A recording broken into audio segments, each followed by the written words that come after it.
Hello and welcome to Achievement Hunting 101, the podcast that goes bleep bloop in the night. I'm FuFuCuddilyPoof, and this is level 179. Joining me tonight is rawkerdude. Hello, hello, hello. Big L. Boom! I'm going to go eat a turducken. And KooshMoose. Howdy hey, neighbor. What's up, Wilson? So, how's everybody's Christmases? Did you guys, were you guys good little boys? Did Santa bring you some good presents? No, Kenny, you're supposed to get kids' presents. Duh. Yeah, you're supposed to steal kids' presents. That's how that works. I mean, that sounds fine to me. You guys don't get presents? All the video game related presents in my household were unfortunately on a different platform, like the new Pokemon and Mario Party Superstars, which is amazing fun, 4 players. I hear that one is really good, and I really want it. Yeah. But at the same time, I know I'm not going to play it, like, hardly at all. It's a good party game with It'll the be family. like one of those impromptu purchases one day when I have people over. Exactly. No, I'm a grown up, so I don't get gifts. I have to buy them myself. More reason why I don't want to grow up. I buy my own gifts. Although I did get one super cool gift. It's not gaming related, really. It's kind of tangentially related. I drink a lot of coffee when I play games. So I got a stirrer. Have you ever seen one of these things? Is it like a stick? A stir? Yeah, it's like a stick, and it's got you put a battery in it. It's got a button, and it buzzes. Oh. So it looks like That's getting clipped. it looks kind of like, and it's kind of like a wire hoop at the bottom, like in a circle, just like a whole bunch of like coils of wire, and then the whole thing just spins. So it stirs super fast. If you hold it in like your drink for like 3 seconds, like there's a tornado and like the liquid is just sloshing out of your cup. We have used it for coffee and for hot cocoa, and everyone laughed at me. They laughed at me that I wanted this, and then it's been the most used gift we got this Christmas. Might you call this a milk frother? It is a milk frother. Yes, it is. Okay. Oh. Okay, now I know what you're talking about. And that thing is amazing. It looks like an adult toy. It does look a little bit, and I may have described it that way for humor, but yes, that was my favorite toy. That's all I got. Okay, decent pick. That's fine. Did you get anything good, Corey? I got a beanie and some gloves. Wow, that's fun. I haven't had Christmas yet. Wait, what? Wait, what? You have I haven't had multiple Christmas. Christmases? Well, I haven't had Christmas with my parents. That's the only people that really give me gifts. I mean, my mother-in-law got me a gift, but it was a sweater. That's awesome. I'd rather have a milk frother. Same. Come with a gift certificate or a gift code? No.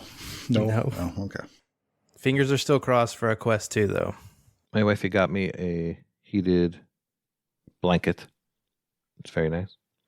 Plug it in and make it go heated. Make it go heat. When you're older, you like simple things. I like getting I'm clothing. still a child, so.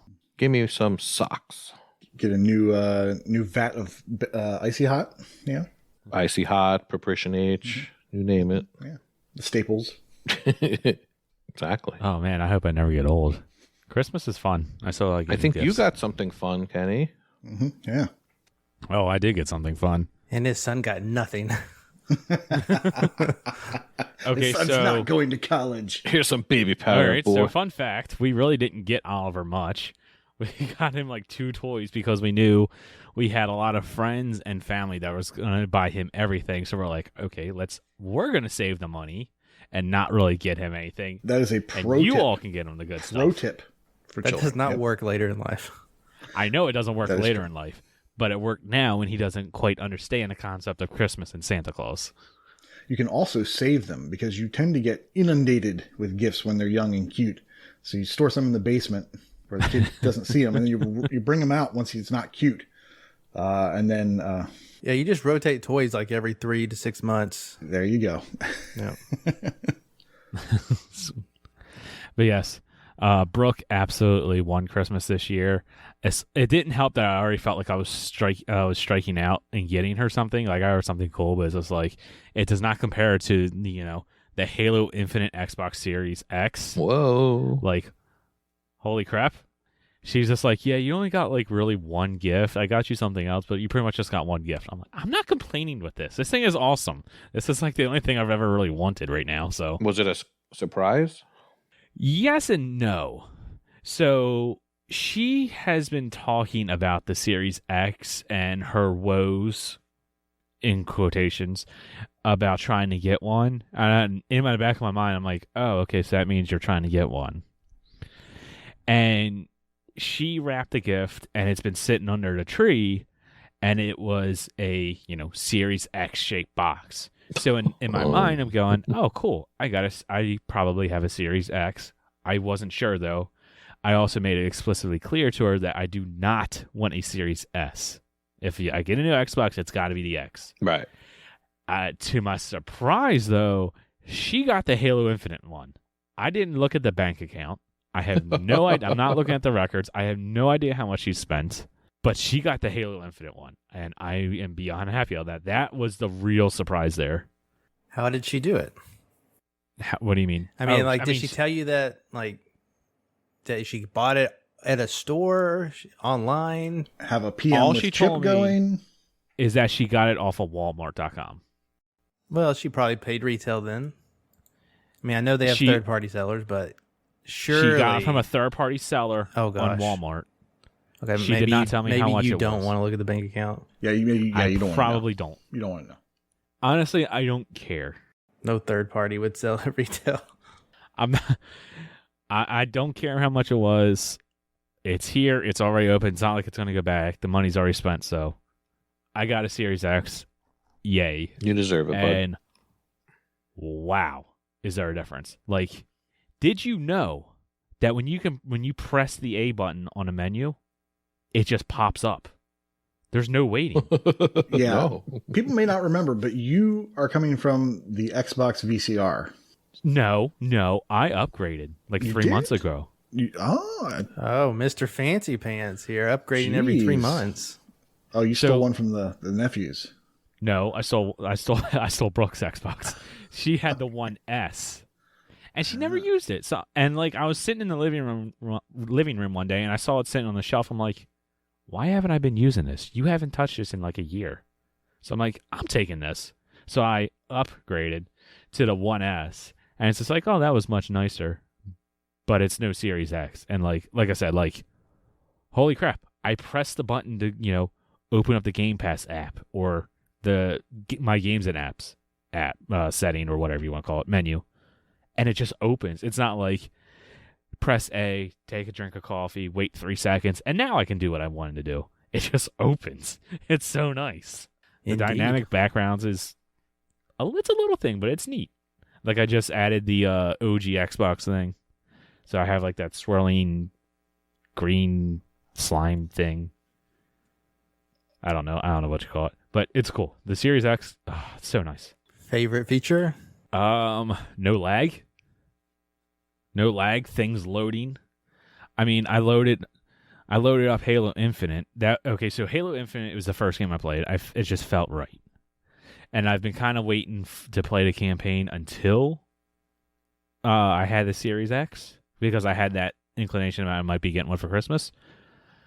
But and then I loaded up Forza, and it loads so fast. Oh my god! Like before, it took, no lie, like 3 or 4 minutes to load into Forza Horizon 5. Now it just takes, I don't know, 30 seconds or something like that. I don't even remember. It was quick. It was so much faster. Yeah, load times. That's definitely my favorite feature right now. You made sure to put them on the internal, right? So, that I did load Halo Infinite to the internal. Okay. Forza was still on my external from my other Xbox, and it's loading onto my internal now. Okay. Along with a few other games. Pretty much anything that's like, what's it called? The enhanced, the Series X enhanced or whatever they call it. I want to start loading that crap to the internal hard drive. Yeah, you could actually have it on both the external and the internal. Oh, can you? I did not You know that. can, and also just Yeah, be it's a careful. feature. Sometimes you can wind up with the game on one and the DLC on the other, so you have to be careful. So just Interesting. yeah. But what I was going It's to a tell you to great way to try, waste space. Yeah. what I was going to tell you to try for loading is Prominence Poker. Time it on the Oh my external, and then God. time it on the internal. I didn't even think of it. It's so good. I didn't even think of that. Yeah. So Okay. good. What's the internal load time? It was something like 30 seconds instead of 3 minutes or something like that. It was something crazy. Oh my God. I might get back to doing that for Yeah. dailies. Yeah. Like, I uninstalled that because of the load time. It was just so bad. It made me not want to play that game. I don't want to sit there for 5 minutes to load a poker game. I might start doing that with the dailies. Interesting. All right. Yep. That'll be on the internal after this. There you go.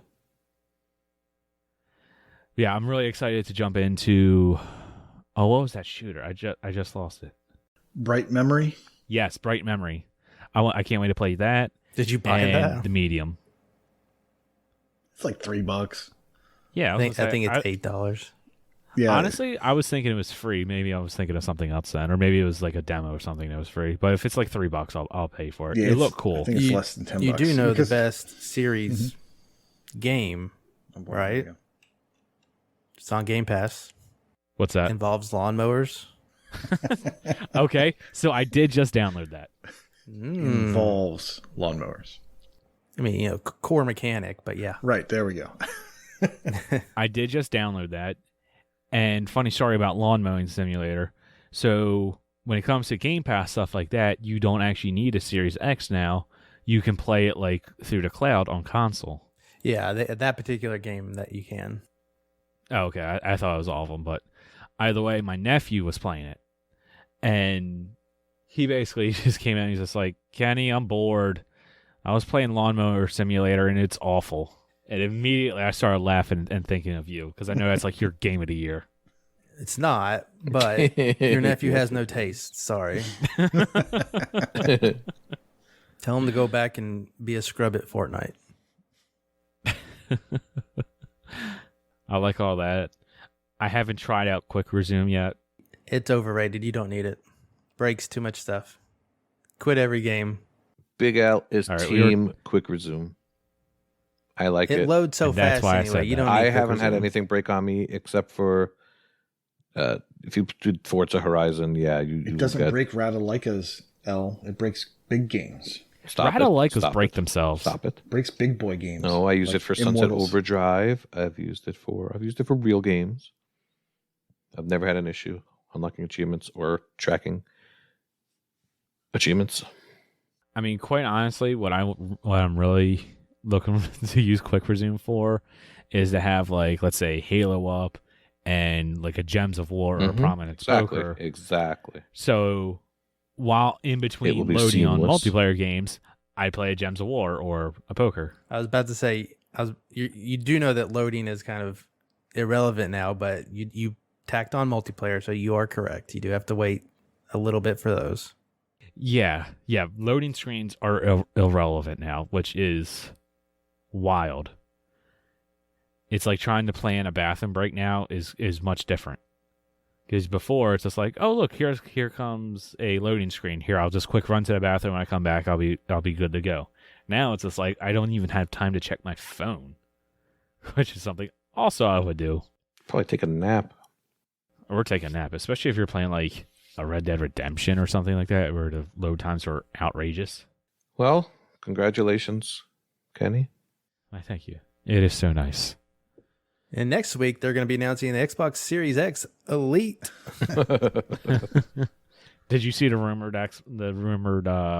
concept design for that? That's just fan art. Oh, it's totally fan art. It's not real. There's zero chance it's real, but it looks nice. It looks like a 1X. It does. But yeah. With that, let's get into our topics of discussion. Oh, can I take this time to interject? Go for it. Well, as of recording today, which is Tuesday, December 28th, we have lost football legend John Madden. And this actually is kind of a big deal for me. I grew up, like, even before the Madden games came out, I grew up watching football, and John Madden and Pat Summerall were the voices of football when I got introduced to football. So this was kind of a big deal to me. He got famous as a football coach, won some early Super Bowl, and yeah, eventually Madden football video game was named after him, but I first knew him as a crazy football announcer. And he was known for using the telestrator and yelling boom, like I said, off the top of the episode. So yeah, that I wanted to quickly give a shout out. And of course, everyone knows Madden football. It's strange, a little bit strange that the top football game is named after a coach / commentator and not a player. But that's just how it happened. Yeah, it wasn't the Madden franchise 20 this year. No, because there was like a Madden 98 or something like that. Yeah, I was going to ask you guys. You posted a picture in Sports Ball, but I wanted to know if you knew how you could play the first ever John Madden football. What do you mean? How I can play? What console? Oh, the hell if I know. It's kind of a trick Swing question. in the dark. Dreamcast. Absolutely no idea. First time I remember it was probably the Sega Genesis, but that's I'm not a sports ball guy, so it's an excellent guess. It was actually first available in 1988 on MS-DOS. And then... What? Yeah. It was a computer game first, and then made its way to Genesis. And the first 4 or 5 of them were called John Madden Football, and eventually just shortened to Madden. Huh. Didn't know that. Yeah. And the early Madden games, you didn't even have the real... Some of them didn't have the real teams, I want to say. It just said like San Francisco. It had the players license, but not the team license. And then eventually wound up with all of it. Each year they added new stuff. And yeah, the Madden is one of those games that I know a lot of people, they buy it at launch every year. And they'll play. Yeah. They'll play the hell out of it. It's one of like 3 games one of those games nephews want. Exactly. And of course, the other big thing with Madden is the Madden curse. Have you guys heard of this? Of course. And that is where players on the cover of Madden either get hurt or have a bad year. And except Tom Brady. Tom Brady won the Super Bowl the year he was on the cover. It holds true for the UFC games as well. Does it really? I did not know that. I would love to know about that. But yeah, it was from 2001 was the first year a player was on. Actually, John Madden was on the cover. I'm learning stuff as I go. John Madden was on the cover from 1988 until 2000. In 2001, they started having players. Eddie George of the Titans. And from there, you had Dante Culpepper and Marshall Faulk, and everyone just had a bad year. But yes, you were right. In recent years, you had Tom Brady, Patrick Mahomes, Lamar Jackson. People have done well for themselves. But it was a fun thing to track. So, sorry to interject, just a quick shout out to John Madden. Rest in peace. He definitely was responsible for a lot of football fans' childhoods. And a lot of easy achievements. Some of those early 360 games, you could just sim the seasons and achievements will just pop. Definitely known for that. Still do that. The legacy mode or something like that. I was huge into Madden. I haven't played the last decade's worth, but I was huge into it on the 360. I don't play them.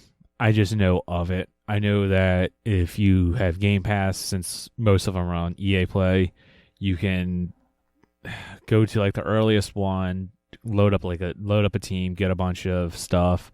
Then you can import it using legacy mode or something or other and get a couple 100 gamer score each round.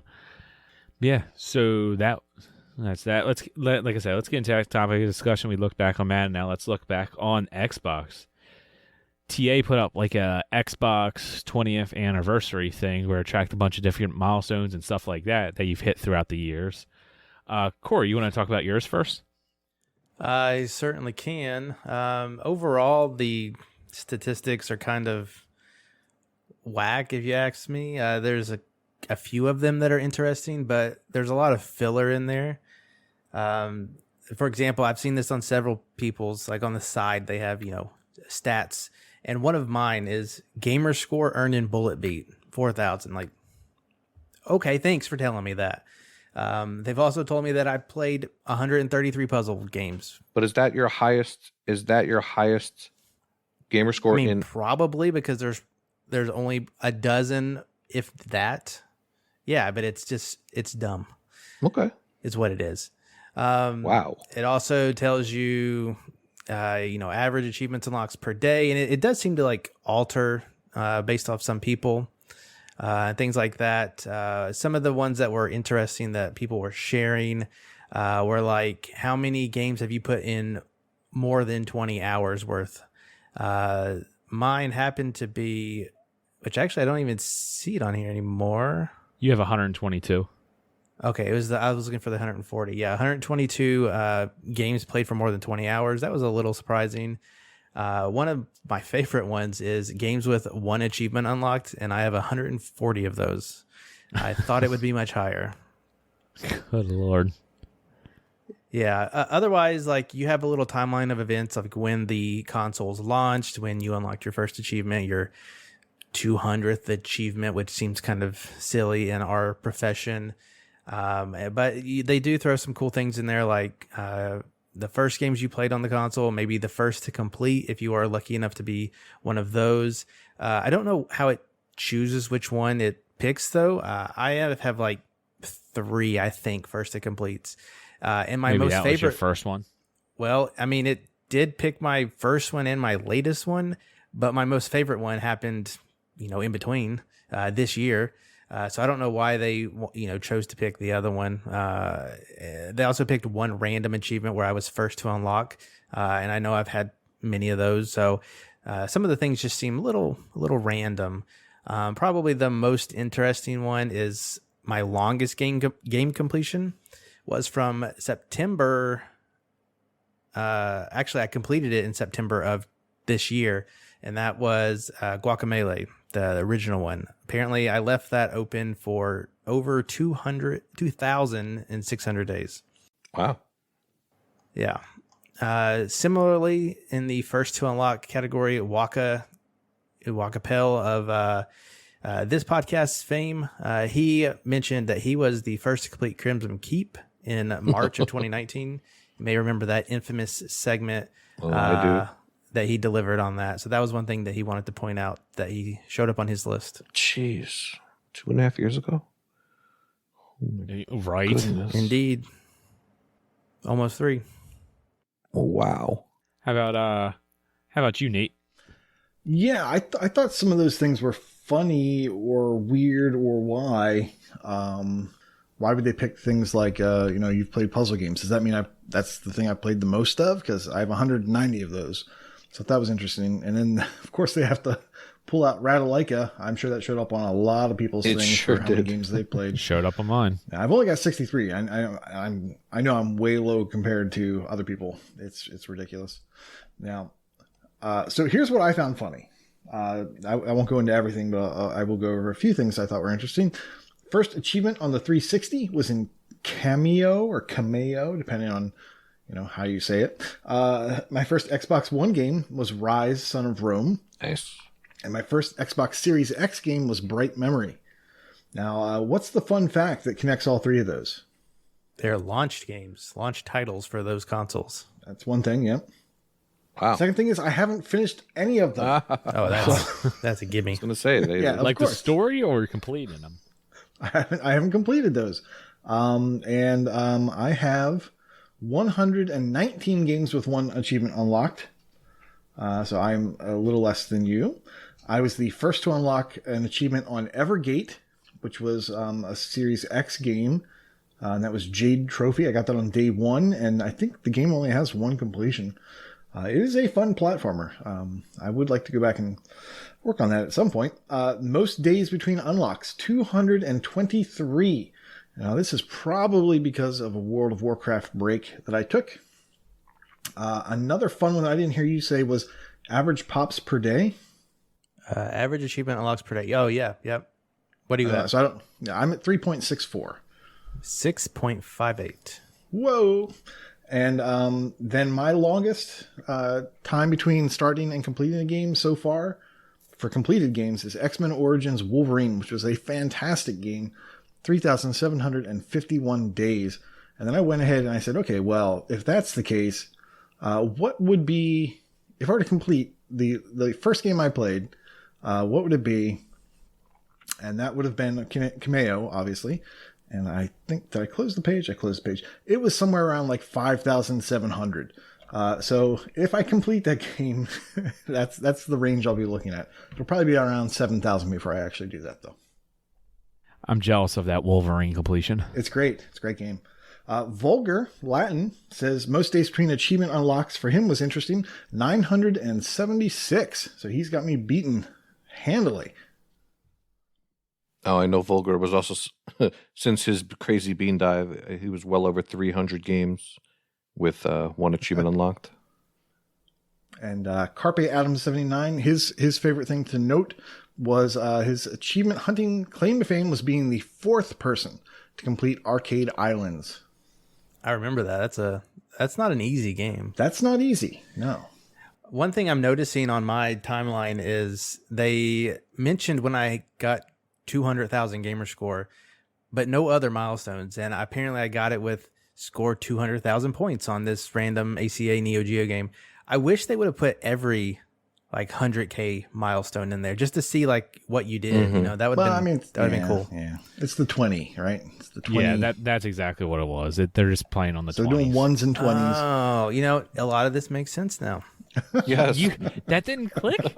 No. It's all twos. Yeah. I thought it was really stupid that they told me that I was the 20th gamer to unlock LFG and Level Head.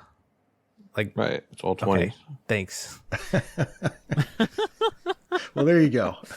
To bring it back to earlier, Fufu, my first Xbox Series game was Lawn Mowing Simulator. So there you go. Nice. See, this came out before I got my series, so let's just call it Halo Infinite for me. Isn't it generated at the time you click the button, or is it pre-rendered? I'm not sure about that. You could have fudged it, maybe. Very, very interesting here, Corey. What was your Xbox Series X games played count? Should be on the right, I think, like 5 down. 4. I'm at 5. So 1. So yeah, if I could think about it, well, Lawn Mowing Simulator, obviously. I have not started Bright Memory yet. We must have the other same 3. We have to. It's got to be. I think as achievement hunters, I think this number is going to be low because we don't play the newest. In most Right, because even like Halo Right. is not on that list. Yeah. El, you said 1? Yes, I have 1, and that's Just Dance 2021. Of course it is. If you're only going to have 1, Because one, remember, that was get the dancing panda. random stack of last year, and I don't even know what they did this year. I'm going to have to check that Oh, out. that was a great deal, though. Yes, it was. What was yours? What was yours, Kenny? While we look, What was mine? What? what was your timeline? What did you think about it? Oh, my timeline. I thought it was interesting. So my first achievement unlocked was Team MVP in Grawl 2, which that's no surprise to me whatsoever, as that was one of the main reasons of me getting a 360. Let's see, what else was it? The first, I didn't have any Series X games, like I just said. My 200,000 gamer score earned apparently was in Gears Pop for War Chest 3. I also found it funny that like you have this entire timeline, you go to the very bottom, and it's first news comment, December 22nd of this year. I commented on it like a week ago, and it's because there was, I don't even remember what it was, like some giveaway or something like that, where all I had to do was comment on it. I'm like, oh, cool. So you can see how I use TA. I don't go on the forums whatsoever. I never post on any of that kind of stuff. Oh yeah, my post count would be counted on one hand. I did find my 4 games, and I know at least one has to match you, Koosh. So mine are Lawn Mowing Simulator, Recompile, which is also on PC, so it's not really exclusive. Somehow I dived it. 1 achievement in Arkin, the Dog Adventure, which was a series stack. And then my last one is actually one I'm going to talk about in a little bit, Serious Sam 4. So that one just got in under the wire. Nice. Yeah, I don't really understand how they're filtering this stuff out, because the filters I'm using on my games collection, I can't get just 5 to come back. You have to filter. You can say Xbox Series X, but everything that's optimized will come back for it. If you sort by platform, you'll see the logo for X and S versus the little round one. Yeah. Yes, that will do it. Well, I'll look while at least that number talking, matched mine. Gotcha. Something else for me. My first Xbox One gameplay. It should be. I knew I would have known this had I thought about it, was Titanfall. That was the reason why I bought the Xbox One, because I wanted to play that game so bad. It's a good reason. Oh, it's so good. My first achievement unlocked is from Titanfall. March 12th, 2014. I've only played 39 Ratalaika games, and that probably won't go up much higher than that until come on. Maybe if G-Task comes back with an actual True Achievement scoring challenge, then maybe I'll actually give a damn, and I'll just start racking up the Ratalaika games. Is that what it's going to take? Honestly, yes. It would take some sort of a contest for me to play those games. Should we go back to G-Task 3 years ago when you were on Elroy's team? My series games. My series games, I can only find 4, and they are Bright Memory, so that was day 1, and then games I've played probably in the past month and a half. Recompile, White Shadows, and Roki. I have no idea what the other one is. It's not coming back. Oh, Roki is exclusive? I guess so, yeah. Interesting. White Shadows, you just talked about that the other week. I did, about 2 or 3 weeks back. Interesting. And I think Roki the week before. I just noticed these. I missed these before, but apparently my first forum post was January 3rd of 2019. Not a clue of what that would be. And my first gaming session was January 30th of 2019. Also have no idea what that would be. Yeah, it would have been cool if this was actually a web page and you could click back into that stuff, but unfortunately it's just an image. And then my longest game completion was Harm's Way. I completed it February 9th of 2019. It took me 2,957 days. That is a 0 to 1 hour completion, Kenny. I'm glad you got it done. Funny story, please. I completed that. Oh, man. What was it for? It was for some sort of a contest. I don't think it was G-Task. I think it was for one of Chewy's things, maybe. And I saw that it was a 0 to 1 hour completion. And honestly, I forgot that it was even a game. I don't even think I played it originally on my tag. I'm pretty sure my brother or a friend started on my tag. And then I happened to notice, it's oh, maybe I should go complete this. And I just loaded it up and it's oh yeah, I need to do 4 things or whatever it was. And I did it real quick and completed it. Yeah, this thing's kind of cool. My 2,000th achievement unlocked was in Guitar Hero 2 New Kid. Nice. Damn, Corey, why do you get 2 first to completes on yours? I don't know. It should have been 3. Damn humble brags. Should have been 20, right? Yeah. Oh, maybe that's why it was 2, because there's a 2 in it, because that makes a lot of sense. My first game completed was in February of 2010, was Borderlands.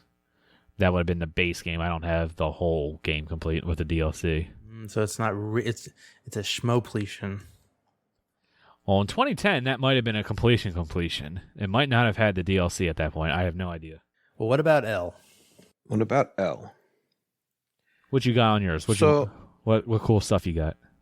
The first thing I wanted to point out that none of you guys did is how cool it is to have the old image of the blades. Oh, yeah, I meant to mention that. Yes, Cool. I love the blades. That brings back good memories. Why is that not a background on the Xbox? Because because it's ugly AF. No, it is How beautiful. you are AF. so wrong. I'm on Corey's team for this. Blades were fine then, but I have no nostalgia. I'm getting the feels. Oh no, I would absolutely love it if like Might not be you intuitive. could change but the it's not ugly. menu to the blades. One thing I was going to say, I think Koosh has out of all of us, has the quickest. So he has the first achievement unlocked the soonest after the 360 launched. So you were right away in early. December I think I 05. stood in line. I seem to remember standing in line for the 360. So I went with the Wii that generation at first. You were like, "Yo, Same. all you guys are getting that Call of Duty 2. I'm getting fucking Cameo. Oh man, that's just the best." Yeah, I got Call of Duty 2, I think. I could see. I got Dude, that one. COD 4 is still like the best. Yo, It's so give good. me Cameo. So it was like, I think it was one of those things where you needed 3. It's like, you need to get 3 things. And it's just like, oh, here's the things I want, and I guess I'll take that. 3 out of the 5 launch titles. Yeah, So you picked the one that's the most colorful, though. So I'll give you that. probably. Yeah. So That's a mine. neat thing. My first achievement wasn't until September 06, so I guess I waited a little bit. Yeah, so I had my Street Fighter 2. I got next. I told that story about putting up quarters a little while back. Mm-hmm. And my 20th achievement was the Average Joe in Rockstar Table Tennis, which, of course, is the best Rockstar game. Mm. So I had a little bit of symmetry. My 2000 gamer score earned was in Gears of War 1, completing Act 5 on casual. And if you go down to my 2000th achievement, it's in Gears of War 2, Seriously 2.0. I see that. That's a good one. Now, if you look at the date on that, something else interesting happened. I'm pretty sure I completed Gears of War 2 the day before Gears of War 3 came out. Is that when that unlocked? I'm or pretty came out? I have sure. no You idea. can look that up. But it's crazy to think that it was only my 2000th achievement in 2011. From 2006 to 2011, 2,000 achievements.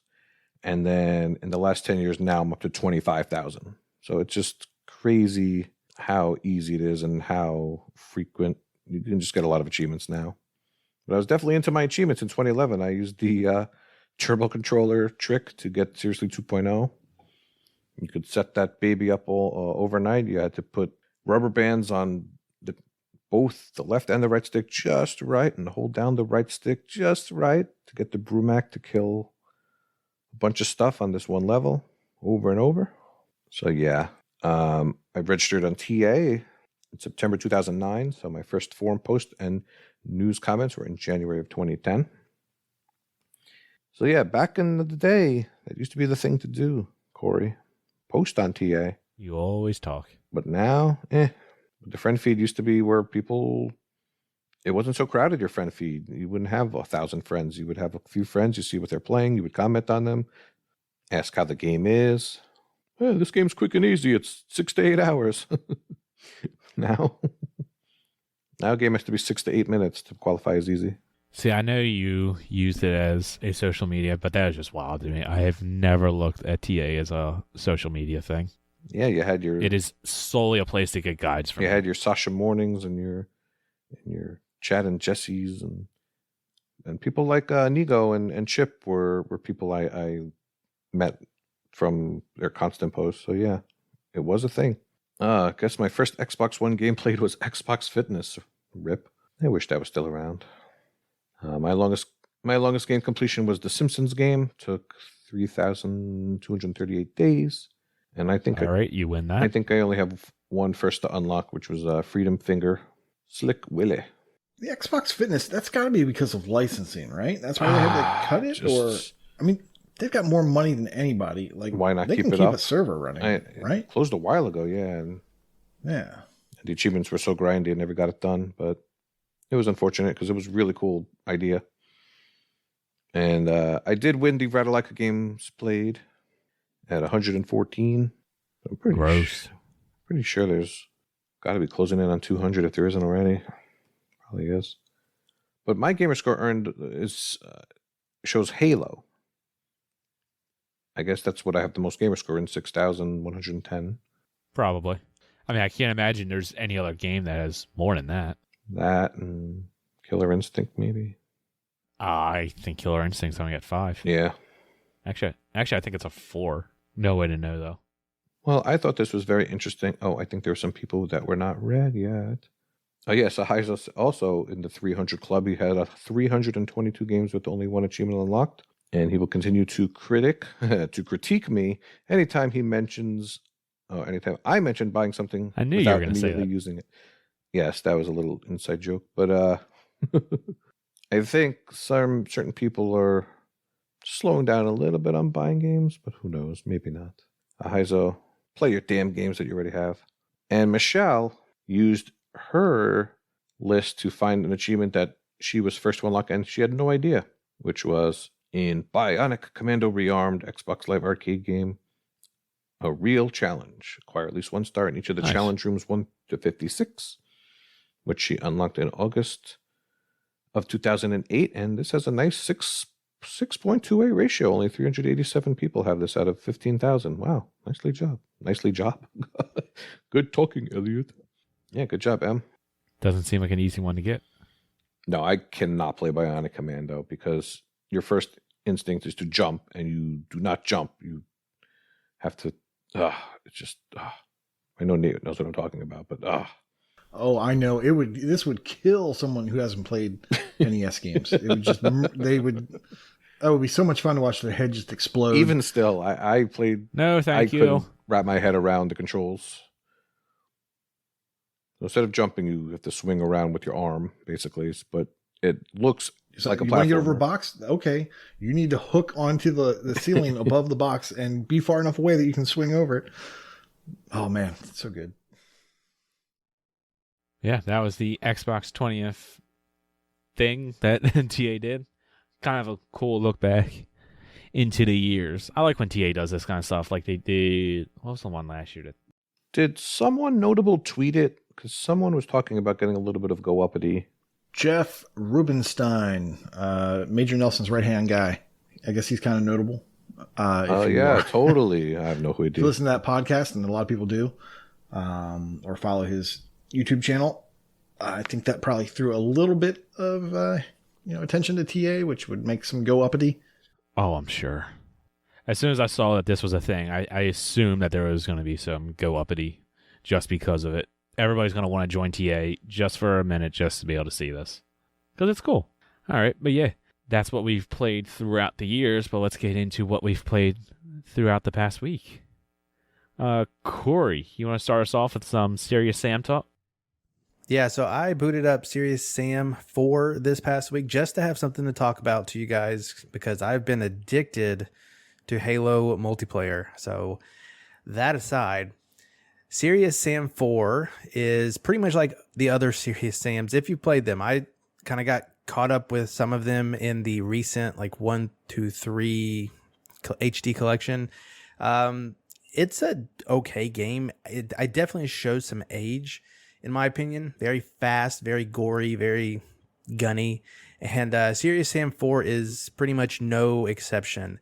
Now, this is on Game Pass. It has a PC stack as well.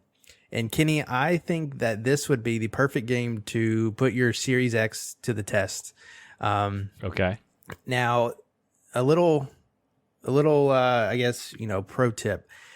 I normally say, people play games for certain reasons. And if you just want to get the gamer score, that's fine. I normally say just play the game and then do whatever you have to do to get your completion. This is the exception to that rule for me. I don't know how anybody plays these Serious Sam games at any kind of successful rate. Luckily, with Serious Sam 4, I'm going to give you the quick rundown of what you need to do. You need to go to cooperative because you can play this game online with people. And go to, whenever you start the game, you go to classic and then you go to customize. There is an option here for infinite ammo. Turn that on. Turn the difficulty to tourist difficulty, which is below easy. And there's still a ton of monsters. And you're golden. The only thing that you need to do now is to minimize your playtime is to pull up Steam and go to their achievement guide. And there is a very nice walkthrough because you're going to get most of the achievements for playing the game. There are some miscellaneous ones that you get for killing enemies, and you can bounce between any mission that you've already done before to kind of mop up. Just about every mission so far for me, I'm like 5 in, they have side missions. Some of them have multiple side missions, and some of them only pop or only appear once you do something like read this note, and then, a side mission pops up.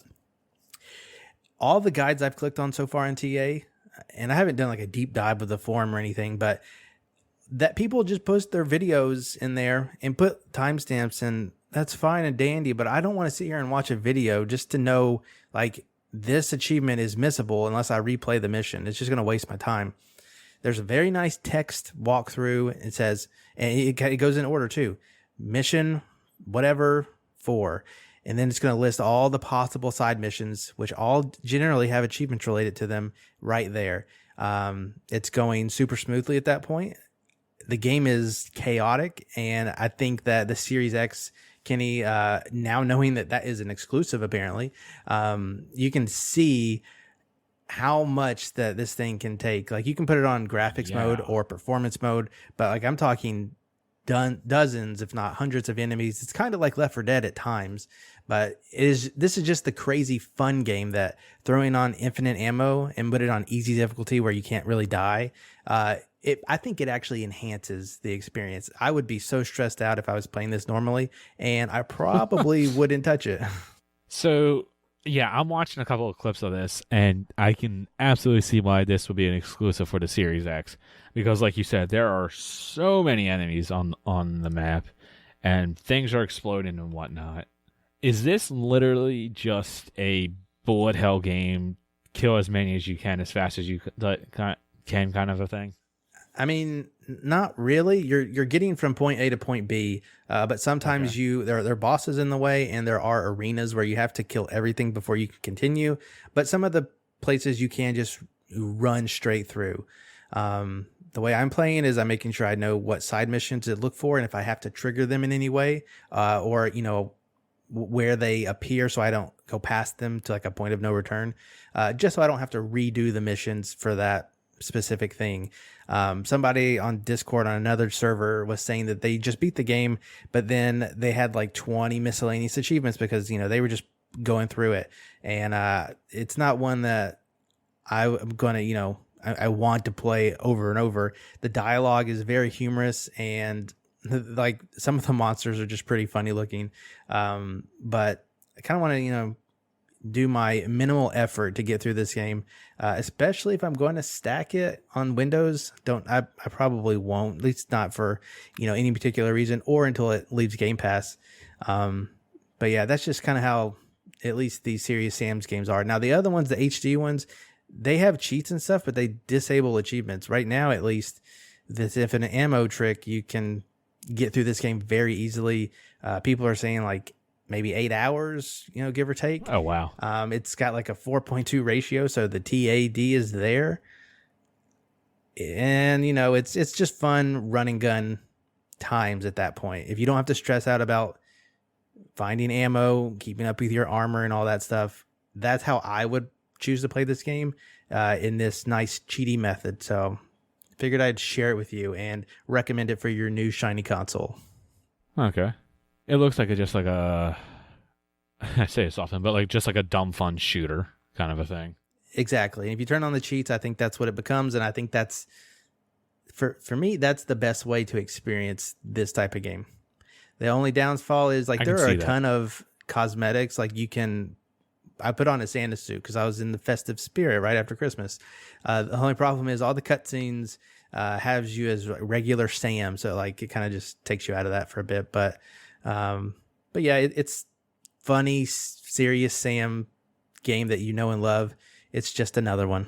Yeah, see, I know nothing about these. I remember E3 whenever, I can't remember which one it was, that they showed this off, and it looked like a nothing game to me.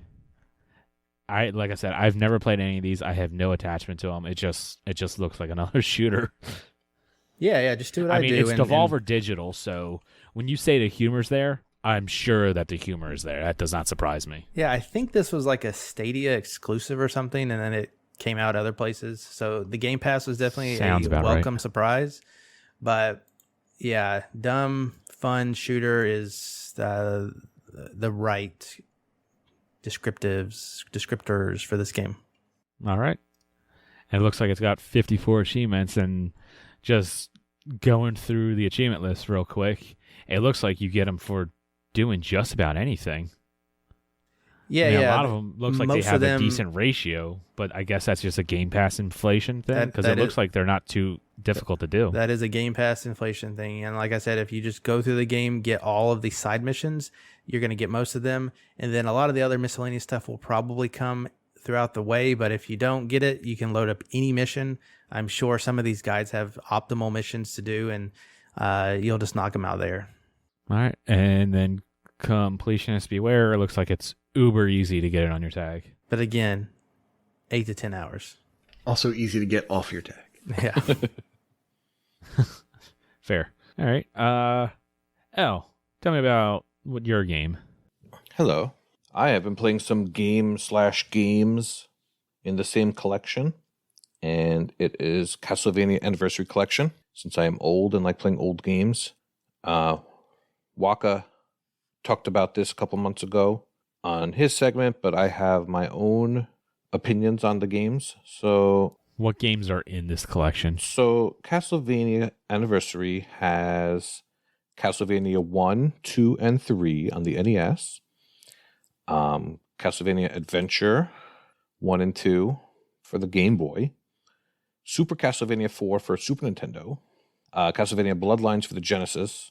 And a not so well known game called Kid Dracula also for the NES. Now that's a collection. Yeah. So for those who have heard the term Wiener and Metroidvania thrown around, none of these games are Metroidvanias. This is before that existed. That came to life afterward with Symphony of the Night. But we're talking about the old school games that were mostly action adventure platformers. So you run around with a whip and you do some jumping, you kill some zombies and some usual type things. They called it Castlevania in the US because of it was some name in Japan, Akumaju Dracula, where when translated it was a little bit of a religious connotation, so they changed it to Castlevania, which took place in a castle, and Transylvania, kind of a portmanteau, a mesh. So the first game, Castlevania 1, actually came out in 1987 in the US. So this game is hard, but with the magic of save state, you can get through it. Now, I played this game as a kid a lot and could never beat it, not even come close. And then when I got older, I got Game Genie, and it was still hard, even with help, with cheat codes. But I learned some stuff as I got older and watching some videos that there are these blocks you could find, which are like Roman numeral 2 and a Roman numeral 3, which allow you to use more than one of the same item. And when you get the holy water, you can just go to town on some of these bosses. So I would encourage you guys to play through all of these games. On about half of them, you can use a password system to go right to the last stage or last boss. But I would recommend going through all the games. I'm going through Castlevania 2 right now, which is polarizing. A lot of people did not like this one mostly because of the crazy translation, and you have to do things like you wouldn't know what to do. Like you find a crystal and you have to somehow know to like kneel down with this crystal, and the game warps you to a different place. And the townspeople don't have the best directions and stuff like that. But I have good nostalgia for that game. But yeah, this game constantly goes on sale for $4.99. I think it is right now, but won't be when you listen to this. But yeah, I would grab this for $5. It's usually $20. I plan to tackle Contra next, but I'm enjoying this. The easiest achievement to get on your tag is actually to play all the games. So what you could do is just load up the game, quit out, and load up all the games. I'm currently working towards completing all the games. So yeah, I have enjoyed it. I have played most of these growing up. I had never played the Genesis one, Castlevania Bloodlines. It's interesting, the achievement list. Bloodlines has 2 characters. It's an achievement for beating it with each of them. And then Castlevania 3 on the NES, for some reason, has 4 achievements. You got to beat it 4 different times. So that one I took full advantage of the password after beating it once without it. I know I'm jumping around all over the place, but I get excited when talking about these games. So yeah, 1 was a straightforward game, and then 2 was like more of an RPG. It took a little bit of a chance, kind of like how Zelda 2 did. You had towns, you had mansions to go through, collecting all of Dracula's body parts. Very strange game. And then 3 went back to how 1 was, the same way Zelda and Mario did. But there was branching paths and things like that. So each game added a little something. The great music in all the games. It's well known. People still remix a lot of heavy metal music remixes of all of these songs. Just a great, great collection.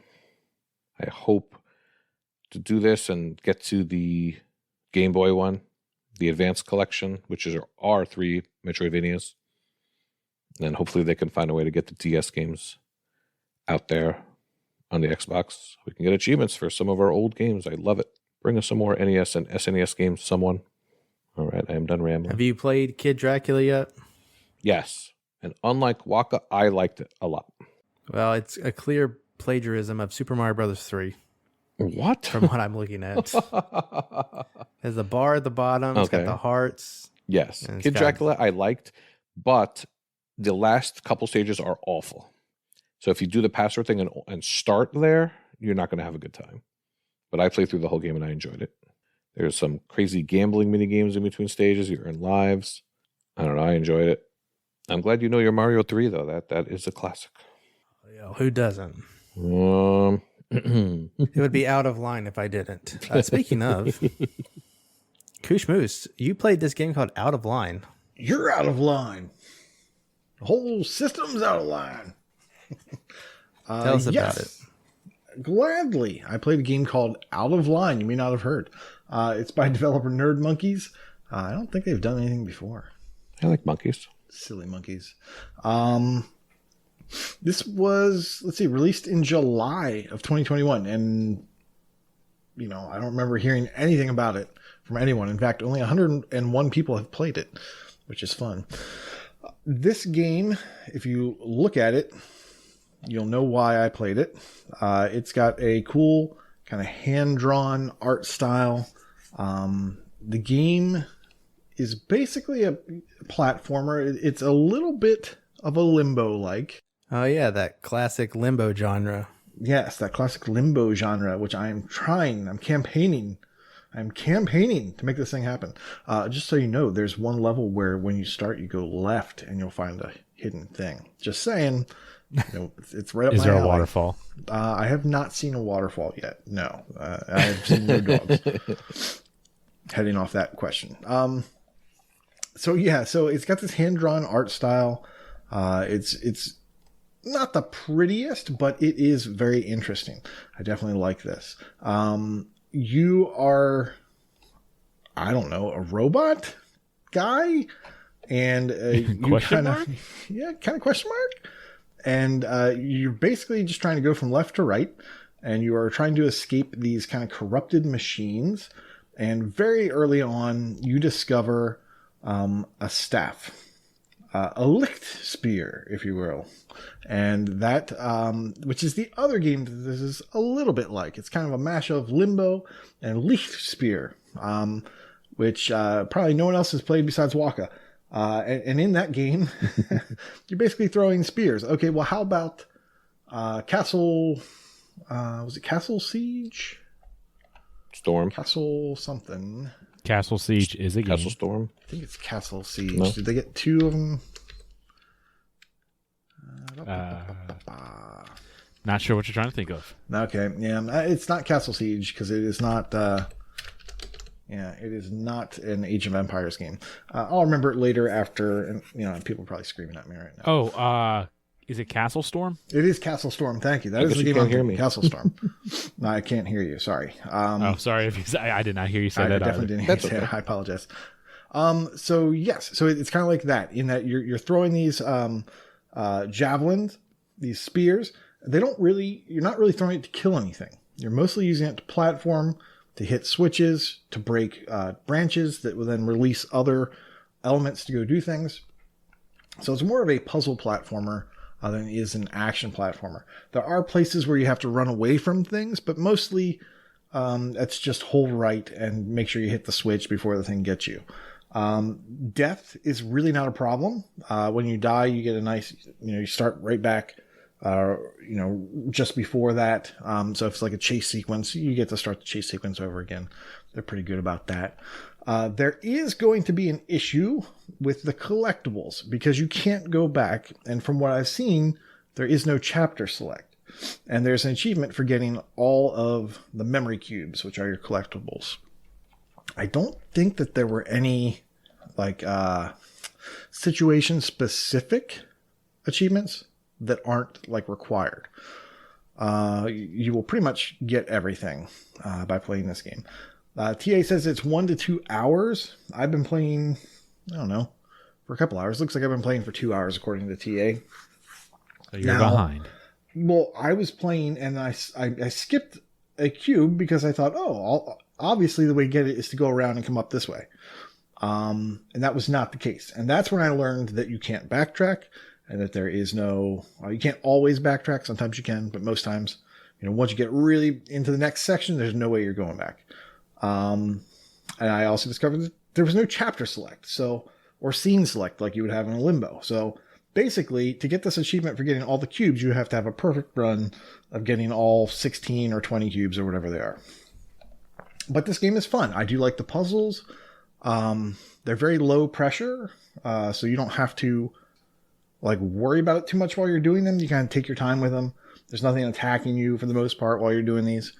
There is one elevator scene that you're in. That's where I currently paused it last night and went to bed. So I have not finished the game yet. I'm about 3/4 of the way through. I should be done this in another. Can't be too much longer at this point. Yeah, another half hour at the most, I think, and I'll be done this unless I miss a cube. Now the last achievement is called All of Many. Actually, there is one more called Out of Line, and that's for getting every achievement. Seems like it's popping, so it's not going to be a problem. But the most difficult achievement there is the All of Many. That's for getting all of the memory cubes. And there is a video there that shows how to get all the cubes. So if you want to enjoy the game, that's how I recommend doing it, is just play through once. Try to get all the cubes. You can probably get them all. They're not that difficult. I just missed... I missed a mechanic that I thought I understood, but I didn't. That was that your spear can conduct electricity. Now, somehow I missed that. And so that caused me to fail a puzzle that I couldn't go back to. And that's why I started the game over again. And I just flew through the game to get back to the point. But I would recommend just playing through, enjoy the game. If you happen to miss a memory cube, it's only going to take you an hour once you know all the solutions to run through the game, or an hour and a half to run through the game just to get it all done. So then again, if you don't care about having fun and you just want the achievements, go ahead and use that guide. They will show you all the solutions, and there you go. The music, I don't think is too much to speak of. The story is not fantastic. It is just told through kind of like cutscenes. There's nothing too crazy about it. But yeah, fun little game, and I recommend it. Out of Line. Very much a Nate game. Now, you probably don't know because you haven't got it yet, but if you miss a cube, one of these collectibles, can you go back and just collect that one, or do you have to get 100% on a save file? You have to get 100% on a save file. Okay. In some cases, you can go back a little bit. Some levels, you kind of pass a point of no return in that area. I shouldn't call them levels because you can't travel to them. It's basically just one continuous thing that you're doing. But if you get to a certain point, and let's say there's a large robot that carries you from one section to another section, there's no going back. You cannot go back to that other section. You have to get it all in one playthrough. So that part's a little gross for some people, but I'm really surprised by the number of players. It's so low. I guess it's the price point. It's a little weird. it could, yeah, it probably is the price point for the amount of time you get out of it, but it is enjoyable. And it is, it's a Nate game. It's definitely one that calls to me. And it's it's a good one. Now, would you recommend it at the $13 or wait for a sale? Well, no, I would definitely recommend waiting for a sale. Hey, good news! It's on sale. Well, For you know I didn't pay $10.39. $13. Exactly. And I probably wouldn't recommend it for most people at $10 unless you're a big fan of platformers. I would wait for this to be like 50% off, and then it's a steal. All right.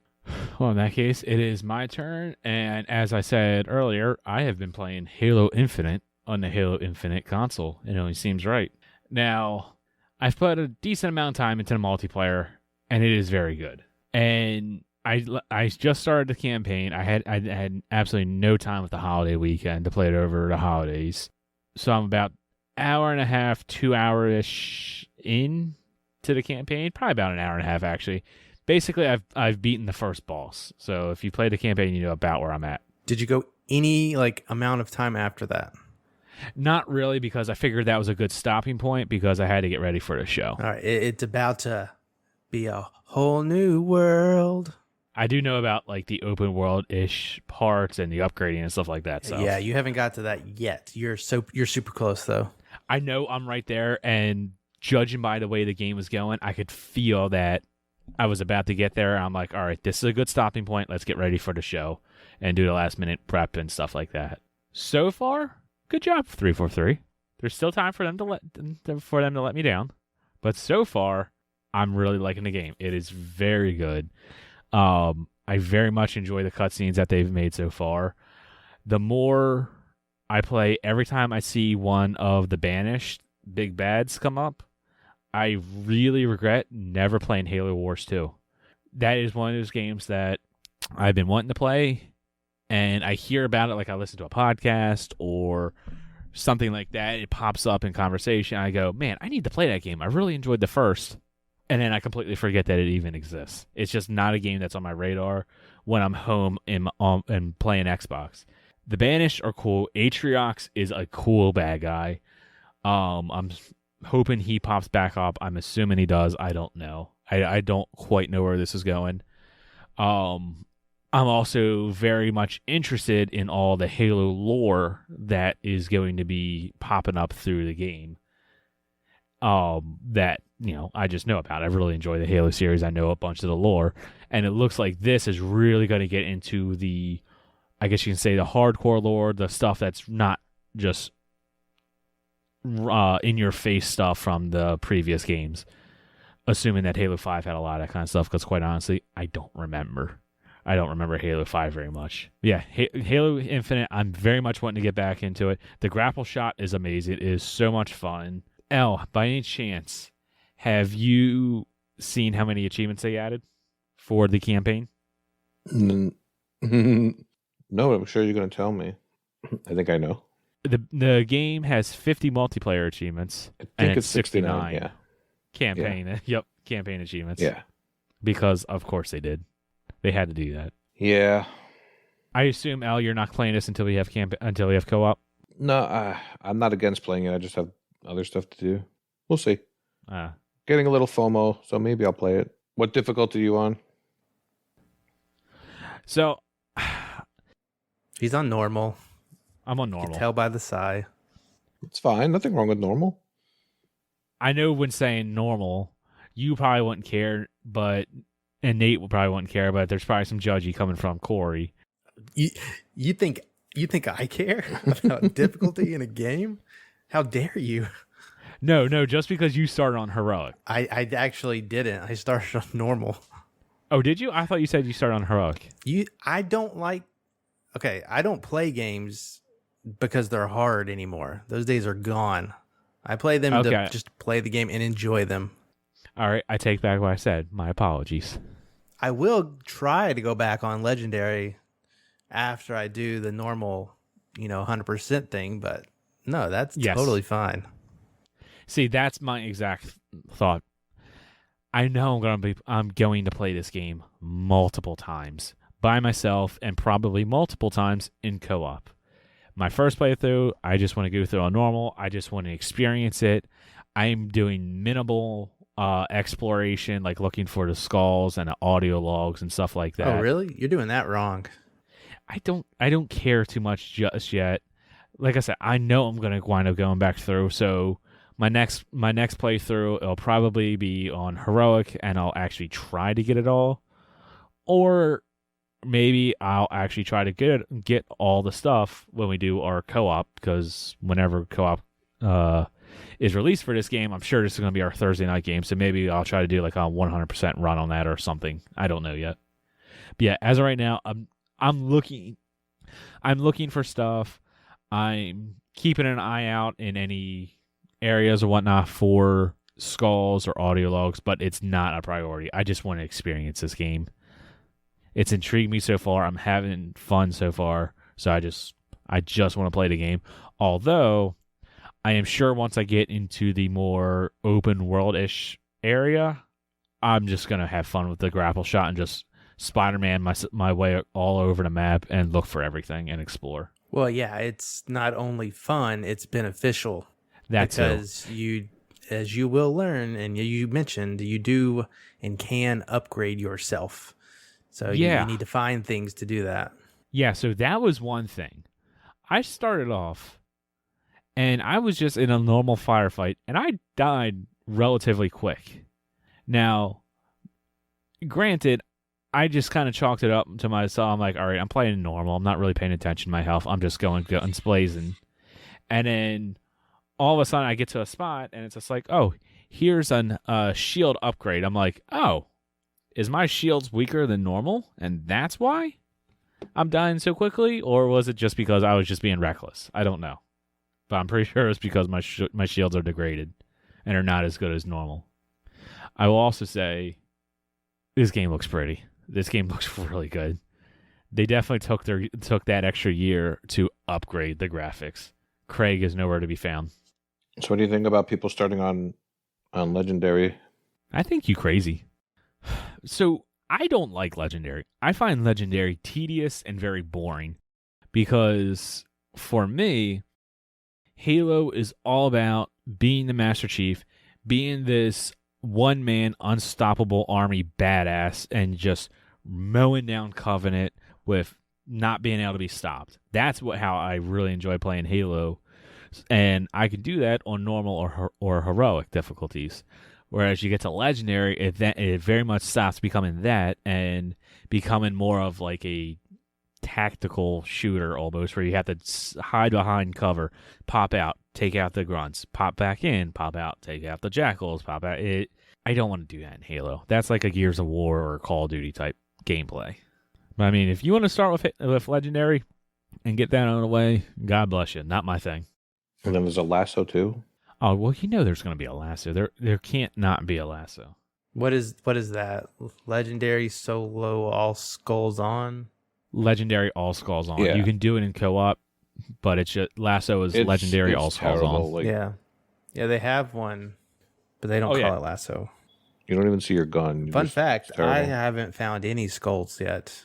That is one collectible that, at least as far as I know, is not displayed on your map. And I haven't looked up anything where anything is, but they do have an achievement like that. They don't call it lasso though. No.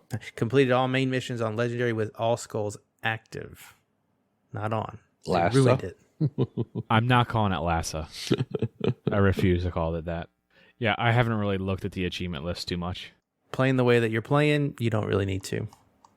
Yeah, I'm popping achievements left and right. There are a few missables as far as like doing a certain action, and then as of right now the collectibles are missable because you sort of get locked out of these main mission areas when you do them. That's what I've heard. So you can't go back. But otherwise, I know some of the missables, like about doing certain things during certain missions, and I'm kind of keeping an eye on those, but I think I've already missed some audio logs. So I know I'm going to have to do another playthrough. And there's a speedrun achievement, so you're going to have to go back for that. Is there really? It doesn't seem too bad, but yes. Oh, actually, now that I think about it, that's not a surprise because the Master Chief Collection had speedrun achievements, so. Yeah, this one, I mean, no spoilers. You have to complete all the main missions in under 8 hours. Oh, well, that's not awful. Okay, so speaking of speedruns, that's something I cannot wait until GDQ comes around now, I cannot wait to see the crazy tricks and things that the speedrunners are going to do with the grapple shot and whatnot. I know they're going to be pulling off some wild tricks. Yeah, there already are some wild tricks with that. I haven't done anything yet, but you can like fling yourself across a good bit of the map. I have seen that a bunch of those tricks on like TikTok and Facebook and whatnot. And there are some crazy videos that people are able to do. Yeah, Halo Infinite. So far, good game. Very much enjoying it. Can't wait to get back into it once we finish this podcast. But with that, let's get into some sales. My recommendation, Game Pass. Just go buy Game Pass. But I see Nate's got a bunch of stuff that he wants to recommend. Sure, because sometimes people get gift cards and they can't put them on Game Pass. I don't know, maybe they can. But I like to recommend things. Colossus Down. This is $9 down from $18. This is a beat 'em up shmup combo. So it's a beat 'em up shmup up. And this is the third game in the Psychotic Adventure series. The first two games being Agatha Knife and Mechanica. I know some people in the Discord actually like these games. I've heard them talk about them. Not that I have anything against them. I haven't played them. I just started up Agatha Knife 10 minutes before we got on the show, so I didn't actually get to do anything. So I couldn't check it out. But this looks interesting to me. It looks kind of like a Cartoon Network style for this game. It does. It's interesting. So maybe that applies to you. Second is going to apply to people with lots of money. It's Disco Elysium. The final cut. It's $26 down from $40. I only mention that because this is the first sale. I believe it's still in Game Pass, right? It's not in Game Pass. It's not in Game Pass. Well, buy it, and then it will go to Game Pass. That is what you're going to do for everybody else. Sounds about right. Next up, Golf Club Wasteland. $6.69 down from $10. This is sports golf, as you'd expect. And this just looks fun. You're kind of an astronaut or something, some sort of spacey person in a spacey suit, and you're playing golf. That's weird. In all kinds of environments, post-apocalyptic and such, and otherworldly.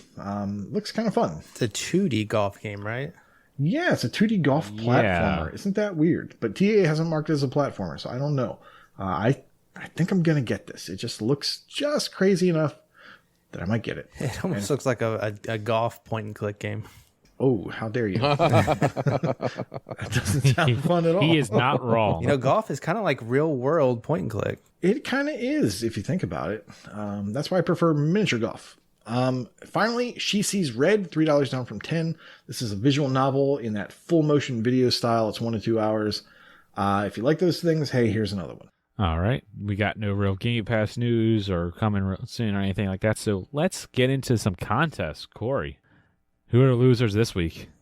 As is tradition, we will shout out our fallen warriors in the G-Task. This week, we lost Tony Coconuts, Enigma Gamer 77, LAX Jester, Mark B, Aftos 84, Oz Buffniak, Poor MDP, and Kate in the individual competition. On the team side, we lost Oz Buffniak's team along with Sabin Rothschild, Simpso, Chewy on Ice, and Slayer Raining. All of their teams are no more.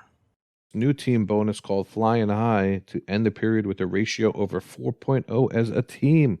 And the solo one is end the period having scored TA difference of at least 5,000. That's what they would call point wastering to get 500 TA bonus, but cutoff's probably going to be crazy this week because of it. I'm still in it as long as I'm in it. No pressure. But it's always fun to track G-Task every year. Thank you to Planting for keeping up with it. But the bonuses you pick are kind of poop. Boop, boop. No, they're not. Ignore L. They're fantastic. I don't know. Honestly, I think they're too easy. You should up the difficulty. All right, make it 10. No, I don't like any of the ones that restrict you from playing games that you would want to play. I don't really like those ones, but that's G-Task in and of itself. You don't play the games that you want to play. You play the games that you have to get TA difference to stay in. You may have a point there. Yeah, I definitely have a point there. All right, but the Gamertag Challenge, Nate? Yes, badging out, by the way. Gamertag challenge for this month is Mattism with a wildcard game. Any new achievement or previous completion in Evil Genius 2. I don't know if anyone's playing that game or not, but you can get points. Well, you can get 1 point. And the bonus, Gone Pass Baby Gone Pass. Achievements in Game Pass games leaving in December. So that's one bonus draw per achievement earned in the month of December. No limits per game except for the limit of achievements in the game, if you follow. So we will, of course, have Game Pass news tomorrow, which will be after the podcast is recorded, but yet before it comes out, because that's what they like to do. And at some point, we'll probably pick a new gamer tag. And as per usual, we will not be dropping hints in the channel. It is not you. That's the only hint I'm going to give you. Oh, man. All right. And with that, it is Brad Camp time. Take it away, Corey. Completions. We have Enigma Gamer 77 passing the 300 completed games milestone. Ace has passed 500 completed games. Nutty Ray 700 completed games. Red 047 800. Prue 900. Inferno 1100 and Mental Knight 1200.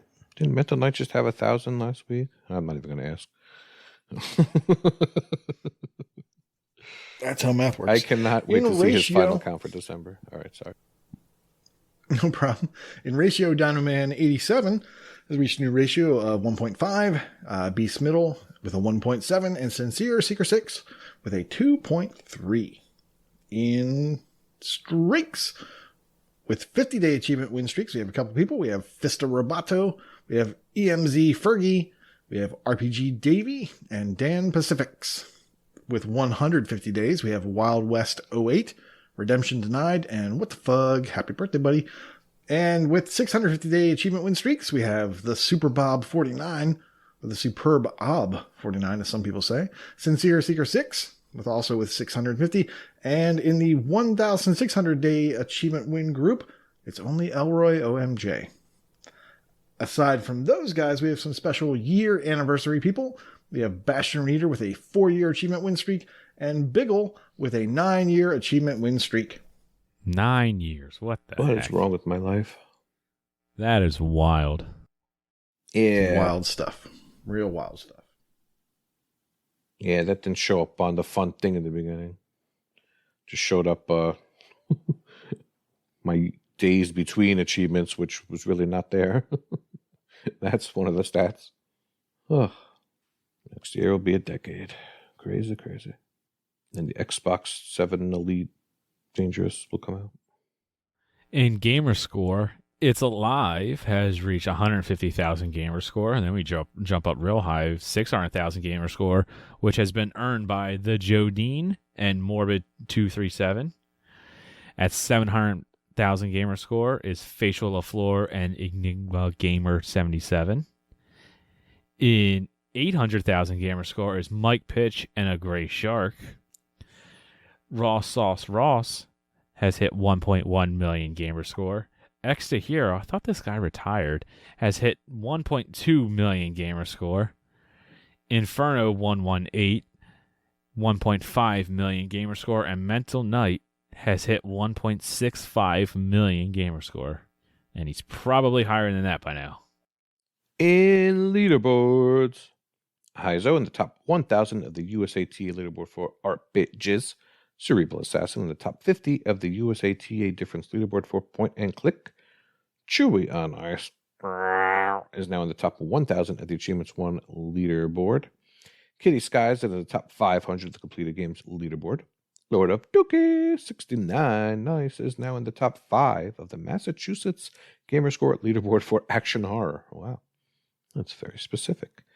And last but not least, Mr. Mental Knight 5 is in the top 200 of the TA leaderboard for Sports and the top 20 of the TA leaderboard for Adventure.